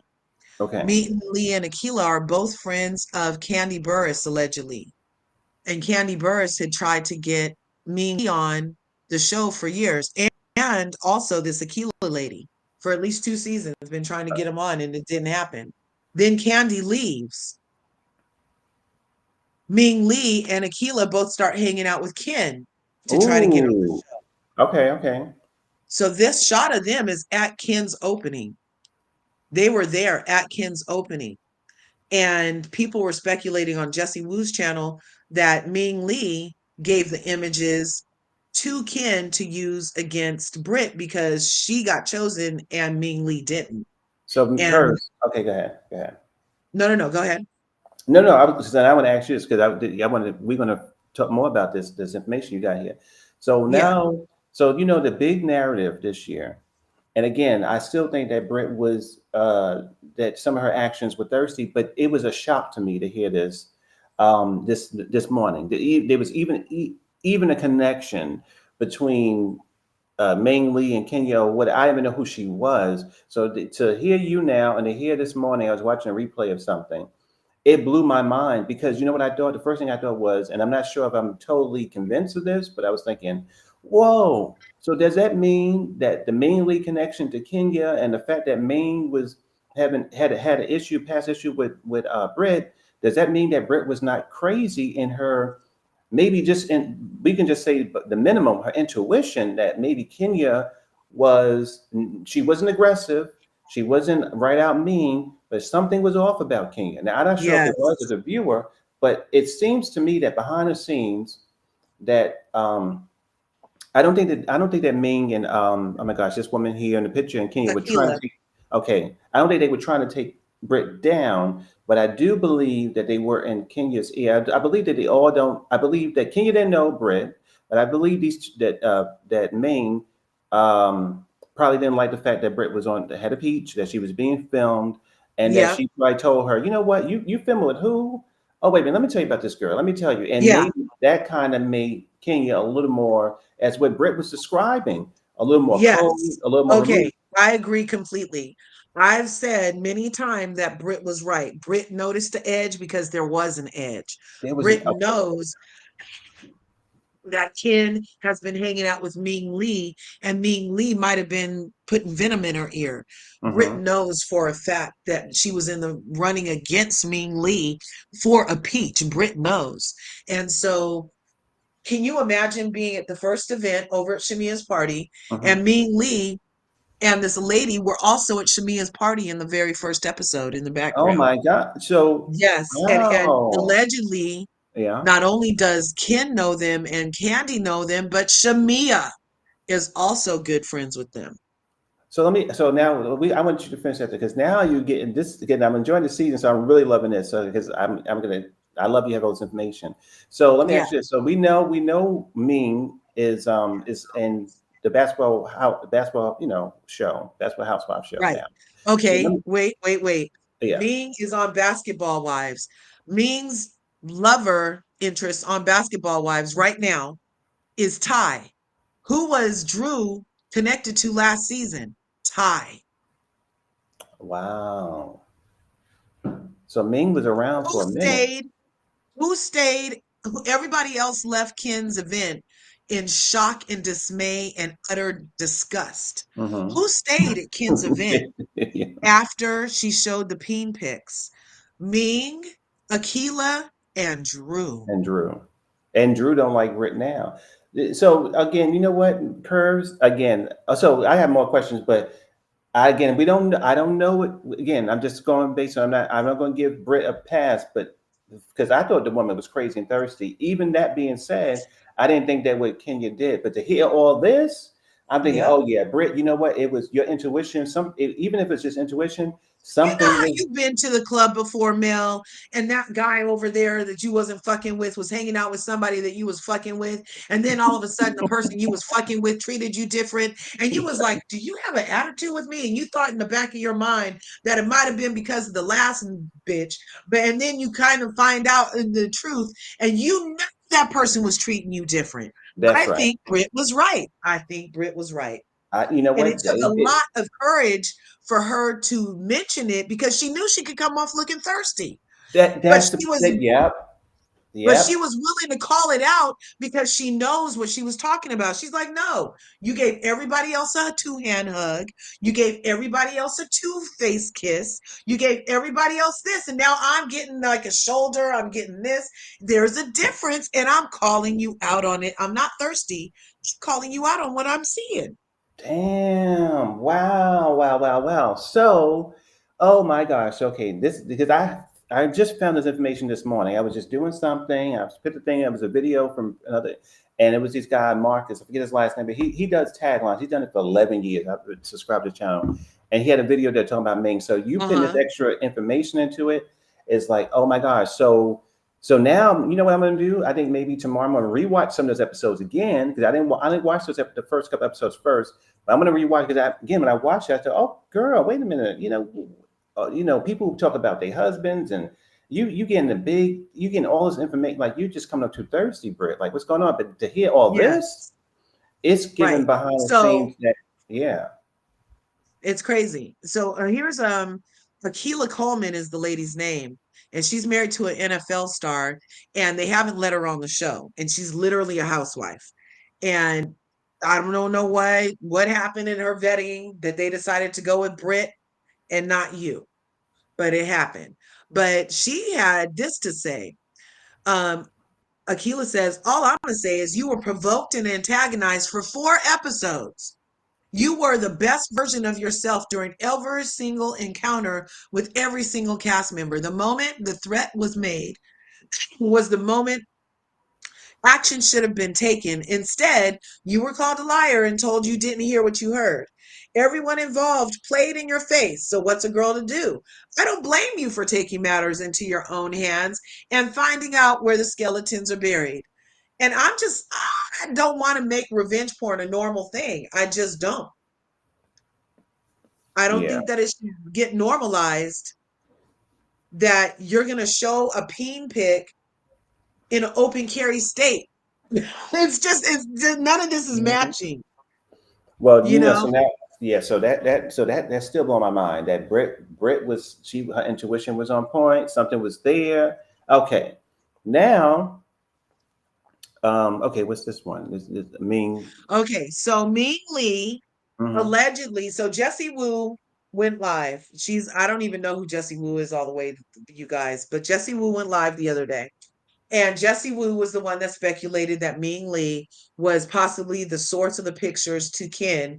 And she's the one who uncovered the whole relationship, Ming and Candy, Ming and Ken, Ming and Shamia, Akila and Candy, Akila and Ken, Akila and Shamia, and all of that. She put it all two and eights together, right? mhm. And she was the one that said Ming Lee was probably the one who gave the pictures. And Ming entered the chat and was like, she didn't do it. But Britt entered the chat too. So after Jessie Wu went live, Britt said this: the internet didn't tell Kenya anything because where is it all over the internet? Mhm. Ming told me herself in a drunken night at an event in Miami for a whole hour that she saved explicit images of me in her phone for a rainy day. That's very weird to admit to. And she can't, oh, she ain't innocent either. Can't help, we dated the same people. So Britt Edie confirmed what Jessie Wu said, which is Ming has explicit images of her Wow. that she feels could have been the ones that were shared. And so Britt Edie called her out. This is a day ago. Ming Lee thought she was helping herself, you guys, when she responded with this. Now, I'm going to tell you, this shit doesn't help. This does not help, but this is what Ming Lee things helped. I wasn't drunk. And I said what I said verbatim. It was, if I had given those pictures or videos to Ken, Mm-mm. it would have been the ones I have in my phone of you at that party. And you know exactly what I'm talking about. Those are not on the internet, nor have I ever shared them with anyone. And I've had every phone since 2011. So she does have pictures of Brit in her phone, you guys. That's so fucking weird to admit. Why do you have a picture of naked lady pictures since it's 2025, bitch? You had these pictures in your phone since 2011? It's so weird. Brit, you're 1 year younger than me. So you were well over age. And this narrative that I'm mad because we dated the same person is complete BS. One of my best friends used to be his fiance, which you were cool with before you even dated him. So stop it. I don't have a problem with you, like I said to your face. And I would never leak or share any pictures of you or videos of you, period. You had a past. So what? Just tell everybody your hoe got deleted and you're married now. FYI, that image from the video is still on the internet as we speak. Like I said, so let the internet told the business, not me. Leave me alone. That doesn't help, Britt. I mean, leave me. That I don't think that helps. No. I feel like that makes you look even more weird. I'm glad they didn't pick you to come on here. You Well, have pictures of a woman in your phone since 2011, and you I mean, wanted to be on my television for entertainment purposes? and what I'm reading that message, it sounded like she's admitting to blackmail. Like, you're intimidating somebody. Like, I said what I said. I have these pictures. That what Britt said was that she had it and she was intimidating her or whatever. So yeah, I mean, so Britt was definitely not. She wasn't making it up in her mind. She definitely was talking to the ops. She was talking to a person who had Yeah. a lot of So information could about you her. imagine? Okay, so we're Brit. We're la la la la la la. But you know Ming Lee has these pictures of you. And you know Ming Lee has Ken's ear. So now Ken walks up to you. Ken Hmm. hates sex. I'm pretty sure Ken got pregnant with the turkey baster. She hates sex. She doesn't like penises. She hated Bolo. I don't know how Mark even got it in. I'm not sure. But what about But what about that? What about that? What was that guy that was stalk that was messing up her lights in her house, and they were in the Matthew, car? wasn't that Matt? Matt, yeah, Matt and her, yeah, well, yeah. Yeah. She hardly even liked his ass trying to get a kiss. Mm, But Ken is could have very well been listening to Ming Lee. And if I was Brit, I would be looking for a noticeable difference also if I knew the bitch that had naked pictures of me was hanging out with the lady who's acting funny time towards me. I think it was because of that too. right. She Yeah. thinks this is Ming Lee thinks this is good evidence to agree and confirm that she has these pictures. Yeah, and she also agreed to the way that Britt kind of interpreted it, like the way that Britt made it sound like was a threat. It was like a blackmail threat kind of thing. Yeah, So Ming definitely, yeah, the internet. Wait, yeah, internet didn't tell Kenya anything because where where is it all mhm, over the internet? I yeah. swear, I've been Googling Brit Eady adult actress, Brit Eady porn star, Brit Eady porn, Brit Eady anything. I can look, and I stopped right before I clicked that thing that I'm pretty sure would have turned my computer into a thing. But I couldn't find anything. Right. I can't So find anything.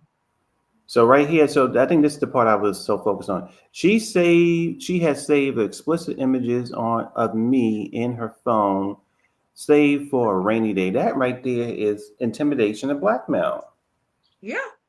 Right there. And so for Ming to agree that she owns this whole statement, Yeah, you got it right there. Yeah. I said what I said. Yeah, uh-huh. Wow. Yeah. Well, great. So now to this thing that Kenya is the victim again. She, Yeah. Oh my God. because you know what, the whole narrative of all the reviewers and all the people online reviewing it, the Twitter people, all that Brit was just a crazy person. But no, her intuition was up. I mean, all this evidence has proven that to me. So I got that little part. But now, you know, Kenya, when she first got on the show, season. I said it on Michelle ATL's channel a couple of days ago. Was that famous line? "Don't come for me unless I send for you." And Yeah. then right after that line, she told Miss Phaedra basically that she was going to physically knock her teeth out. And Phaedra was pregnant at the time, so that was super aggressive. And that was one. And then of course that infamous thing in the closet in season 6, where she's saying, "Well, I'm going to send this. If somebody gets froggy, talking about Phaedra, I'm gonna shoot the frog and send it to the hospital, basically." Yeah. So yeah. So it's just yeah, Kenya You're wrong on not a all levels. victim. She's not a victim. And it's gaslighting us to make us want to believe she's a victim. Just say sorry.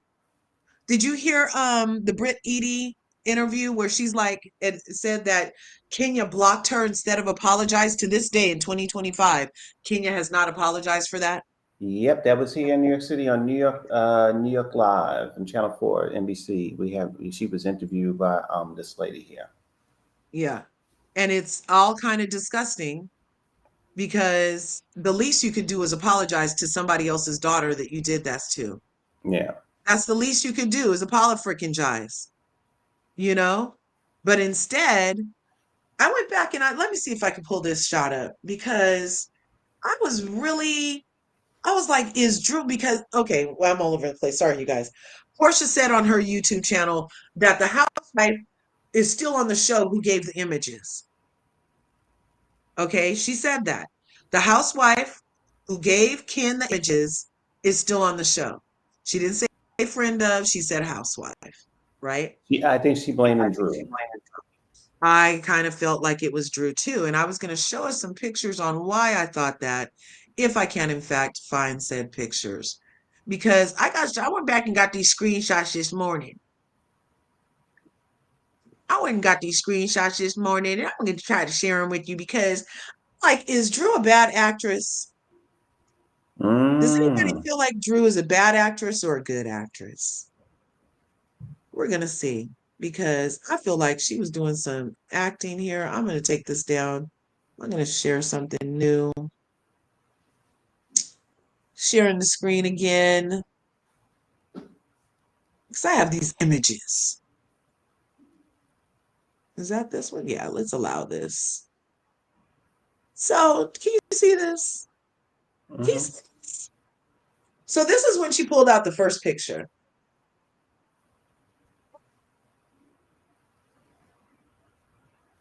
Oh, if I'm believing, does that look like a real shocked O on Drew's face? Or even Shamia's face? Because I'm trying to let it be Shamia, but it could be Shamia. It could be. It could It be. could And be. We know that Portia is so mad that Shamia's life is doing great right now that she could come to the YouTube streets and tell us that it was her used to be best friend, Shamia, who gave the images Mm. to Ken. But out of this picture right here, I don't know. I know for sure Cynthia looks like I came from LA for this shit. Shamia's kind of giving like, you didn't say you were gonna show it. And Drew is looking like, I hope I look shocked. Like Allie from Miami, thanks for coming through. How are you, darling? What are your thoughts so far this morning? Hey, can you hear me? Am I echoing? No, No. no, no. I can hear you fine. Okay, cool. Because I have a new system, so I wasn't sure if I echo. Because I hear echo on my side. That's why it's normal. Because I have a new system, and it does that. Right on. I'm just loving this. Housewives of Atlanta is always going to have a place in my heart. I loved it from season one with Nene. She's always going to be my favorite. I can never see enough with her. I'm actually okay that she's not on the show anymore because I think where Nene is now, she's so far above Atlanta because this, what we've seen in season 16, 15, 14, this is nothing I would ever associate with the great Nene leaks. You know, this is such gutter, ratchet, messy, for the lack of better words, ghetto. This is not what I loved about Housewives of Atlanta, where it's supposed to be showing a lot of beautiful women behind the gates, being socialites in places like Atlanta, being upper one percenters, with beautiful families, beautiful lifestyles, being entrepreneurs, boss, professionals. We're supposed to see this better side. Yes, there's going to be shade. Yes, there's going to be reads, but we're supposed to see this lifestyle of behind the gates. And how this show has came so far is, to me, is the actual reason why Atlanta Housewives is never going to be what it was in the heydays, because it went away from what it's supposed to be. We could see the ratchetness on any other show. Housewives of Atlanta was supposed to be the exception, and it went to being like the norm, or what is suspected, what they think that black culture is supposed to be. We're just a bunch of, hate to say it, they want to paint us as ghetto hood rats when we're not, just we're far beyond that. Is that, Right. are you hearing what I'm saying? This Yeah. show is supposed to Yeah. represent black excellence. Atlanta was supposed to be the epicenter of black culture. And when we start seeing these bolo, gate, snake, gay, corn peen all over this foolishness, we were like, yeah, this is not what we want. I really want Atlanta to be what it was season 1, season 2, season, 4, seeing the galas, the events, the parties, the houses, the Rolls Royce. Even if you're not in a loving relationship, but you are being that girl in Atlanta, I wanna see that. I wanna be able to see you going to Fashion Week. Why haven't we seen these ladies going to New York Fashion Week as a Oh my guest? gosh, that would have been excellent. You're right. For these shows to be so fashion driven, why haven't we seen no fashion weeks? Why haven't we see these ladies being in these moments? Because I mean, that was one thing that was made it there, where they're supposed to be part of this lifestyle, doing these exquisite jet setting trips, because that's what we want. We want to indulge in that lifestyle. I mean, I remember growing up, remember that show way back in the days, Lifestyle of the Rich and Famous? Oh That's yeah. what we love. We love to peep into that world, that persona. We want to just escape. Not saying our life is boring, but we just want to be able to indulge a little bit. I mean, I hate to say that, that's probably a little bit of reason why the Kardashians last as long as it did. Because they give you this little glimpse of exaggerate lifestyle. I mean, besides that, what does Kim and her clan doing? Nothing. But do we not like to see the fashion week? Do we not like to see the extravagant trips? Do we not like to see the big houses? Yes, we do. That's why they last for so long. Atlanta Housewives supposed to be what? Hey, we're doing the same thing, if not better. I mean, you have Cynthia, who is a model. We should have been able to see that part of the fashion world. You had Candy Burst, who is a Grammy award winning artist. I thought I would have saw more artists on the show, Right. producing more music, being part of big concerts, and all these great things. The fact that you're here and Tyler Perry's here, and then we don't see movies being made, production being made in Atlanta. I was like, wait a minute. I thought Atlanta was Right. supposed to be back excellence, showing that we're doing a thing. What we're seeing is ratchet gutterness. Yeah. Well, But, I always say over here on Larger Curves that part of why I discuss the things I discuss is because it's triggering to see harmful stereotypes of blackness be played out as entertainment. And I'm feeling like you're hitting that vein right now, saying that you want excellence, not stereotypes. You want like the real, not the programmed a caricature of blackness that seems to be what people want to gobble up, you know? Yes, I mean, I get it. Like, if you're having a friend group of ladies, there's going to be beef shades. People going to hit to the gutter. People going to be talked about. That's normal within any female group. Let's just be real. I mean, the cattiness Yeah. is part of being a female group. But I, in my age, I'm 42. I have never once felt the need to sit down there and be around and having like revenge on my friend. I'm gonna talk to you. We're gonna beef it out, but I'm not gonna sit down there and do like these little revenge things. And what you said that one of Meng Lee had interesting pictures of her friend in her phone from 2011. Who Yeah. does that? I don't even have intimate pictures on my phone of myself, moreover, my female friend. That is weird. That You know is what? That revenge. yeah, yeah. That's a good point. I was just trying to say too. I'm thinking again. I'm thinking about that what you pulled up, Curse, with that Ming Lee statement, because just what you were just saying, Miami. Um, the fact that she still has it means that she still does not like Brit, because if you respected that woman, if you respect any woman, you would not have that kind of stuff on your phone. So for her to say that I'm over it and I'm living life, no, you're not, because it shows that if you still have this kind of nasty thing on your phone, that means you still don't respect Brit. You still don't like her as a woman. Yeah, like why are you holding on to that? Can you hear It's me? a yeah, I mean, I think the only reason why this to me what she did, if it's true, let's say it's alleged, right? If it's true, this is a lesson for everybody to know. You need to be careful who your friends are. You need to be careful what you give your friends access to, because Mm. not Mhm. everybody is rooting for you. This woman, for her to decide allegedly that I'm going to keep very intimate pictures of my friend doing something to somebody else for how many years? We're talking about, let me do my right, over 10 years. She did it for malicious reason. It was in her case to say, one of these days I'm going to use it against her. One of these days I'm just going to wait in a secret. This is why you need to be careful who you bring into your circle, into your energy, because not everybody is for you. Not everybody is your friend. Not everybody wants the best for you. People, it's sad to say there are people that's plotting against you, and that's all that proves to me, 100%. Because, like I said, if I, in my big age, don't even have those type of photos on my phone for my of myself, why would I have it for someone else? That doesn't make sense to me. If I'm going to have something, it will be about me and myself. I don't. Why would I want to have that of someone else to look at?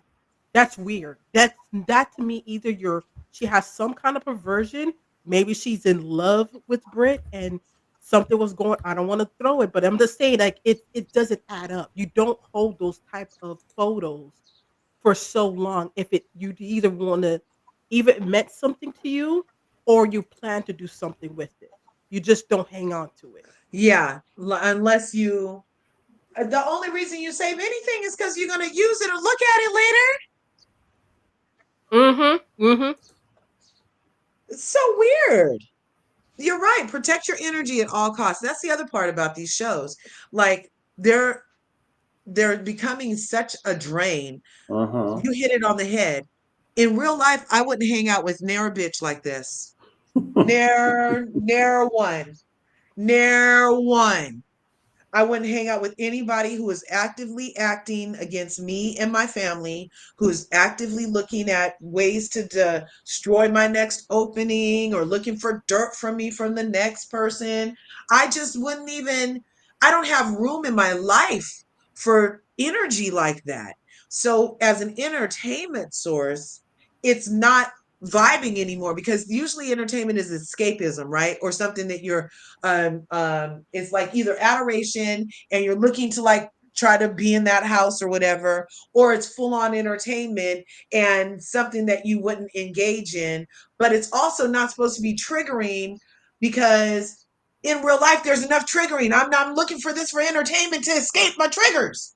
That's I another don't good. know. That's another good point, because the early Mhm. seasons of Housewives shows, what people, whatever people say about them, they were funny. They had, we had Vicky and OC complaining about a van. We had Bethany just being a comedian, but whether you love her or hate her, over in New York City. We had, of course, Nene being very funny on Atlanta.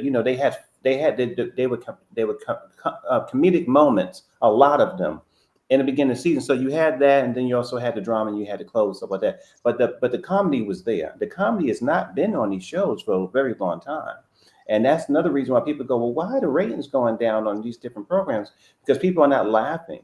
You got to have some comedy there. And I think that, like you said, that the world is so dark, and people are going back and forth and stuff like that. When a guilty pleasure becomes a drain, then yeah, it's time to find something else that's going to, be able to distract you and give you some comfort, or at least some kind of entertainment. I Yeah. think for me that the show becomes it's very one note. That's the hardest part for me. That not only is it sometimes negative and toxic, but it becomes so just boring. Even Yeah. when they do stunts, it doesn't hit me as much as what I didn't. Monique was my favorite, but this is not giving Binder. It's not giving a Binder moment. So Oh, not at all. Oh my no, gosh. no, no. The binder So was iconic.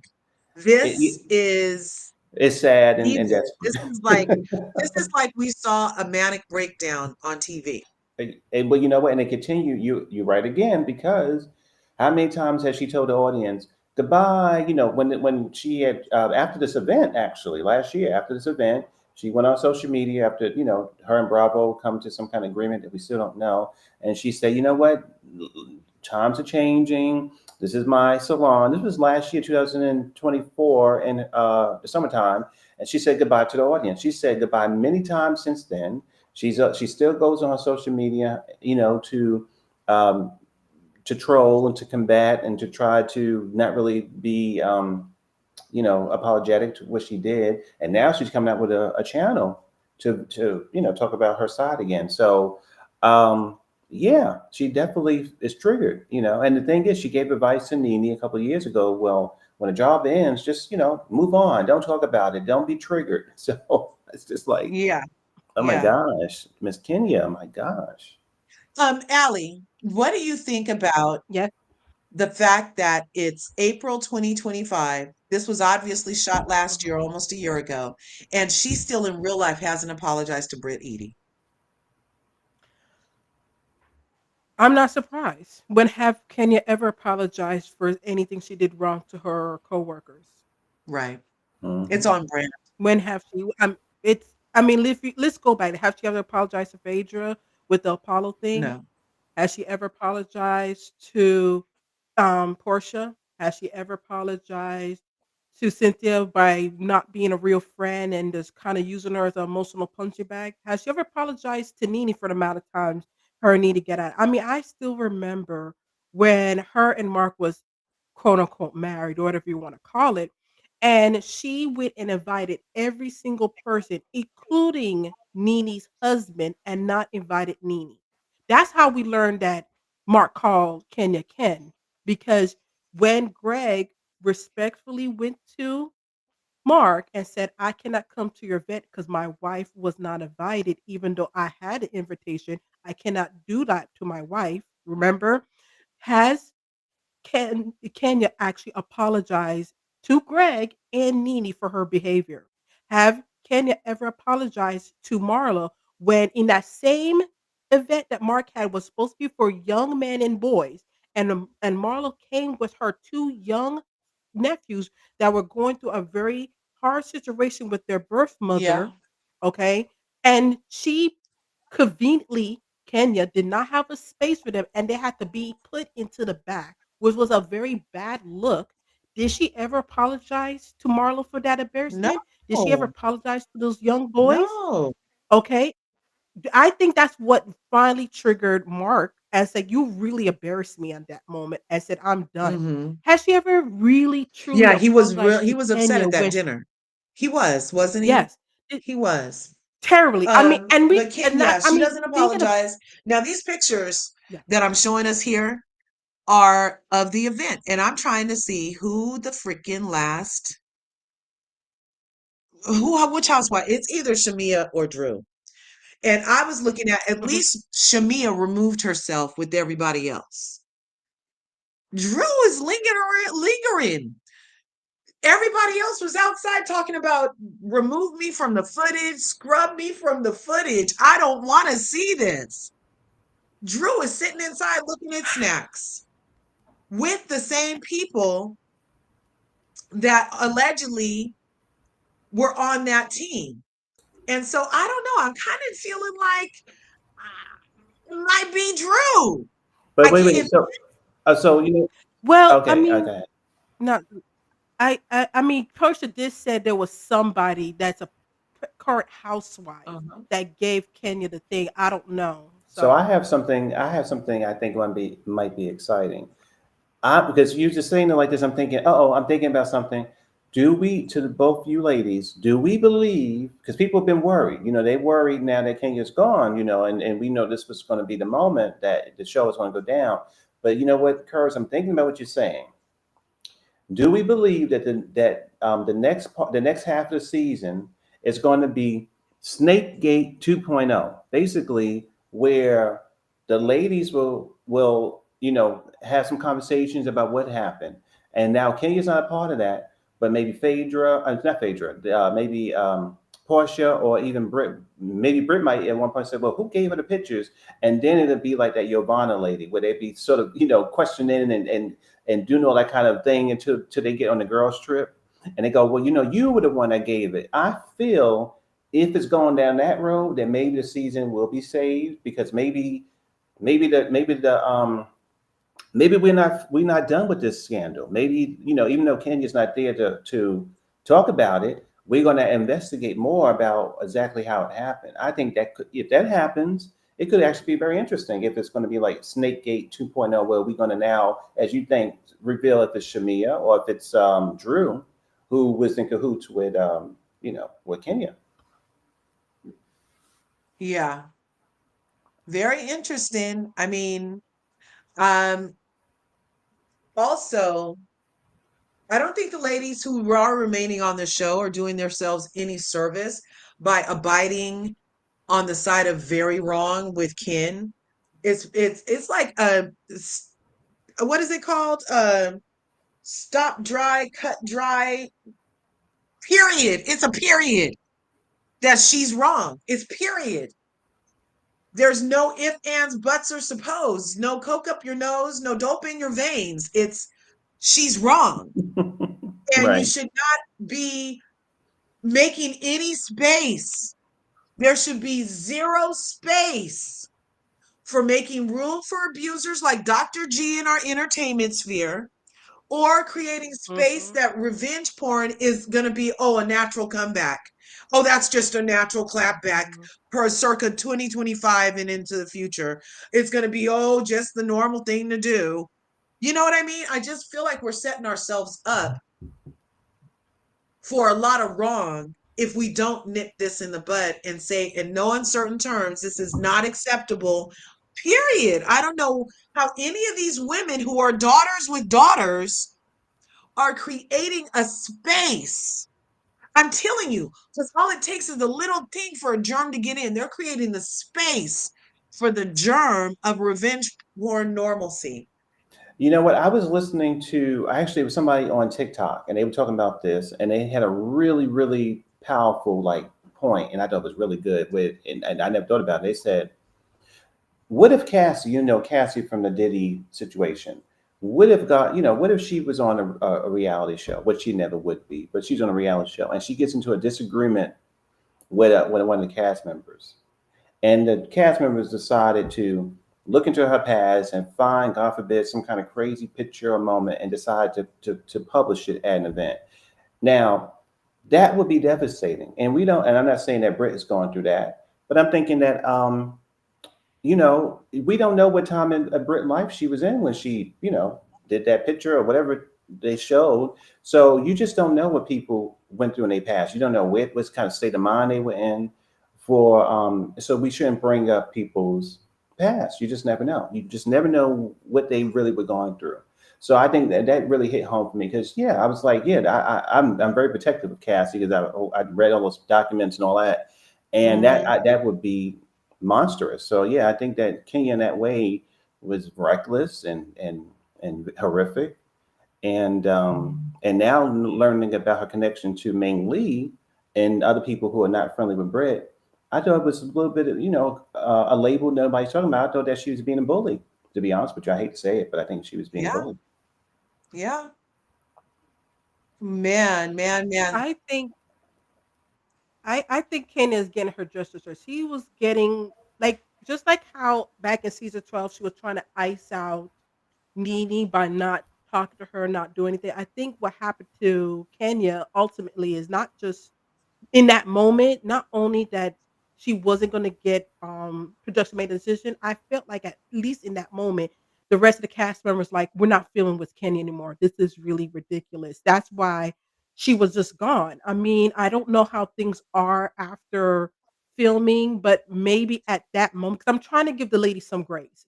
Because we all remember, Andy Cohen did say it's hard to do a show of ensemble cast when nobody wants to film with you. So maybe in that moment, because what she did was horrible. They're like, look, I don't know about the Britain thing, but what Kenya did was wrong, and I want no part of it. I don't even want to film with her, and that's why ultimately she ended up not being on the rest of the show. Now, how things are going forward, that's a question I'm going to have to throw back on production. Are you willing to put up the fact of having Ken being a liability, doing something that's outrageous again, and dragging the network down some more?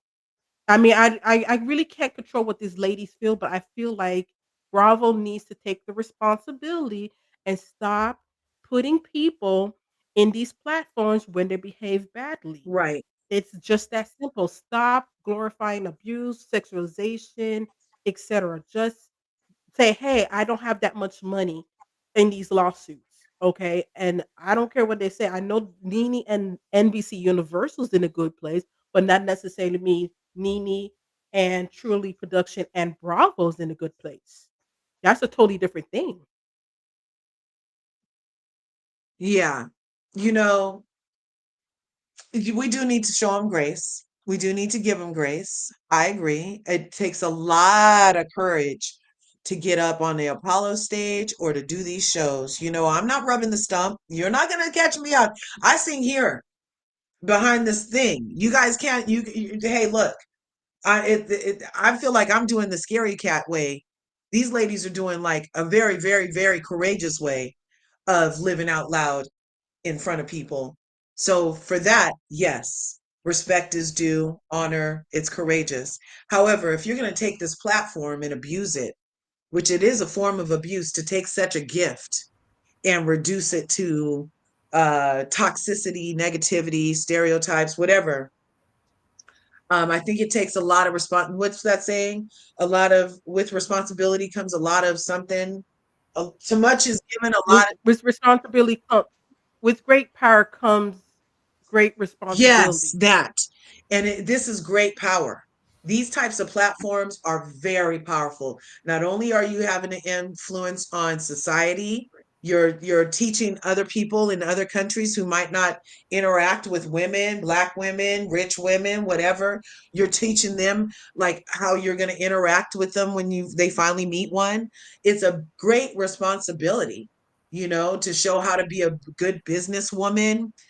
I hope people are taking this as a PSA. Don't show peen boards at your grand reclosing unless you don't want it open. Um, so there's a lot of different little nuggets that we can get from their courageousness, but I feel there's a lot of abuse. This was abusive for Ken to take this platform and use this opportunity this way. It was abusive even when on Married to Medicine, to allow that abuser back on our screens and pit his new wife against his old wife. That was abusive.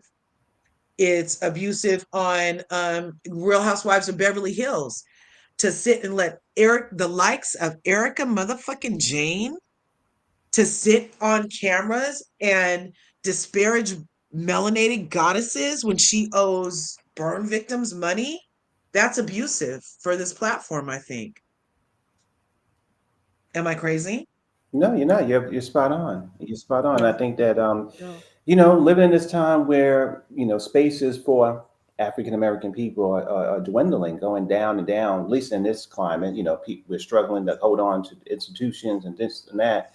Yeah, when we do have space on a television show, we can make it entertaining without tearing down. I mean, I just think in 2025, 2024, and going forward, we have to figure out a way to be entertaining in music and reality shows and movies without tearing each other down. We just can't afford to do it Mm. anymore. We just simply can't. We can't. We got to stick together. So, they had to figure out a way to be entertaining. But on that note, Curves, I'm going to have to drop down. But it was great talking I to you. appreciate you. Yeah, I'm getting ready to wrap this up. I was looking at a good 2 hours today. Yeah. Um, yeah, I appreciate your whole POV. I appreciate your time that you came up here today. And I'll do another politics. I'll do another politics. So just keep your bell rung. Because we do have a lot to talk about on that front. I think he sank the freaking economy just so they could do insider trading, and then he lifted all the Mhm. tariffs or something like that. Yeah, we got to talk about it.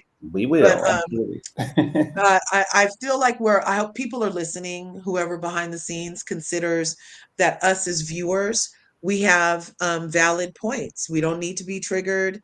There's a lot of different ways to entertain, and we appreciate them all, but yeah, do better. Do Yeah, better with such an excellent opportunity, I think. absolutely.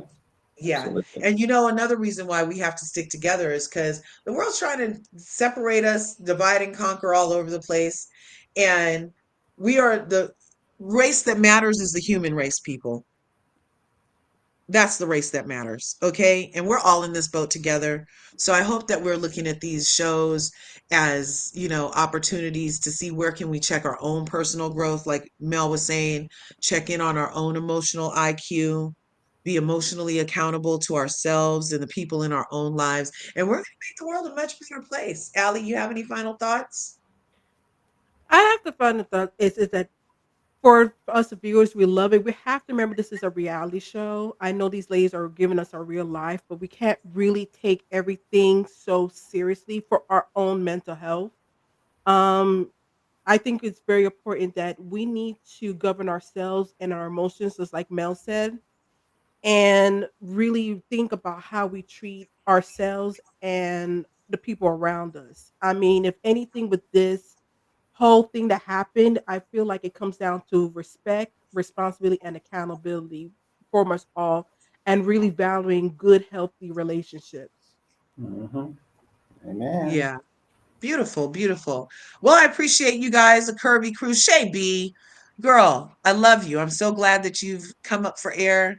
I appreciate you for taking your time to be in the house today. Kathy Palaver, Mademoiselle Mamere, everybody who Kioski, is that your name, came out to play.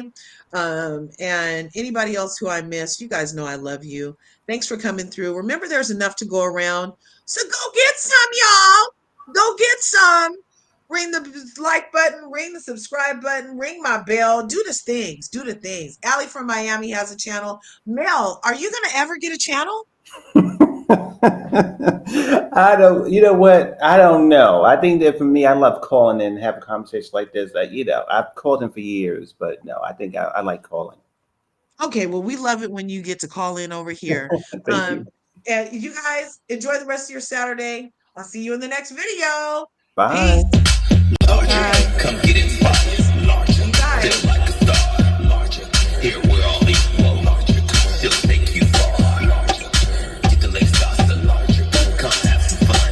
Larger, he's the one. Larger, you know where to come.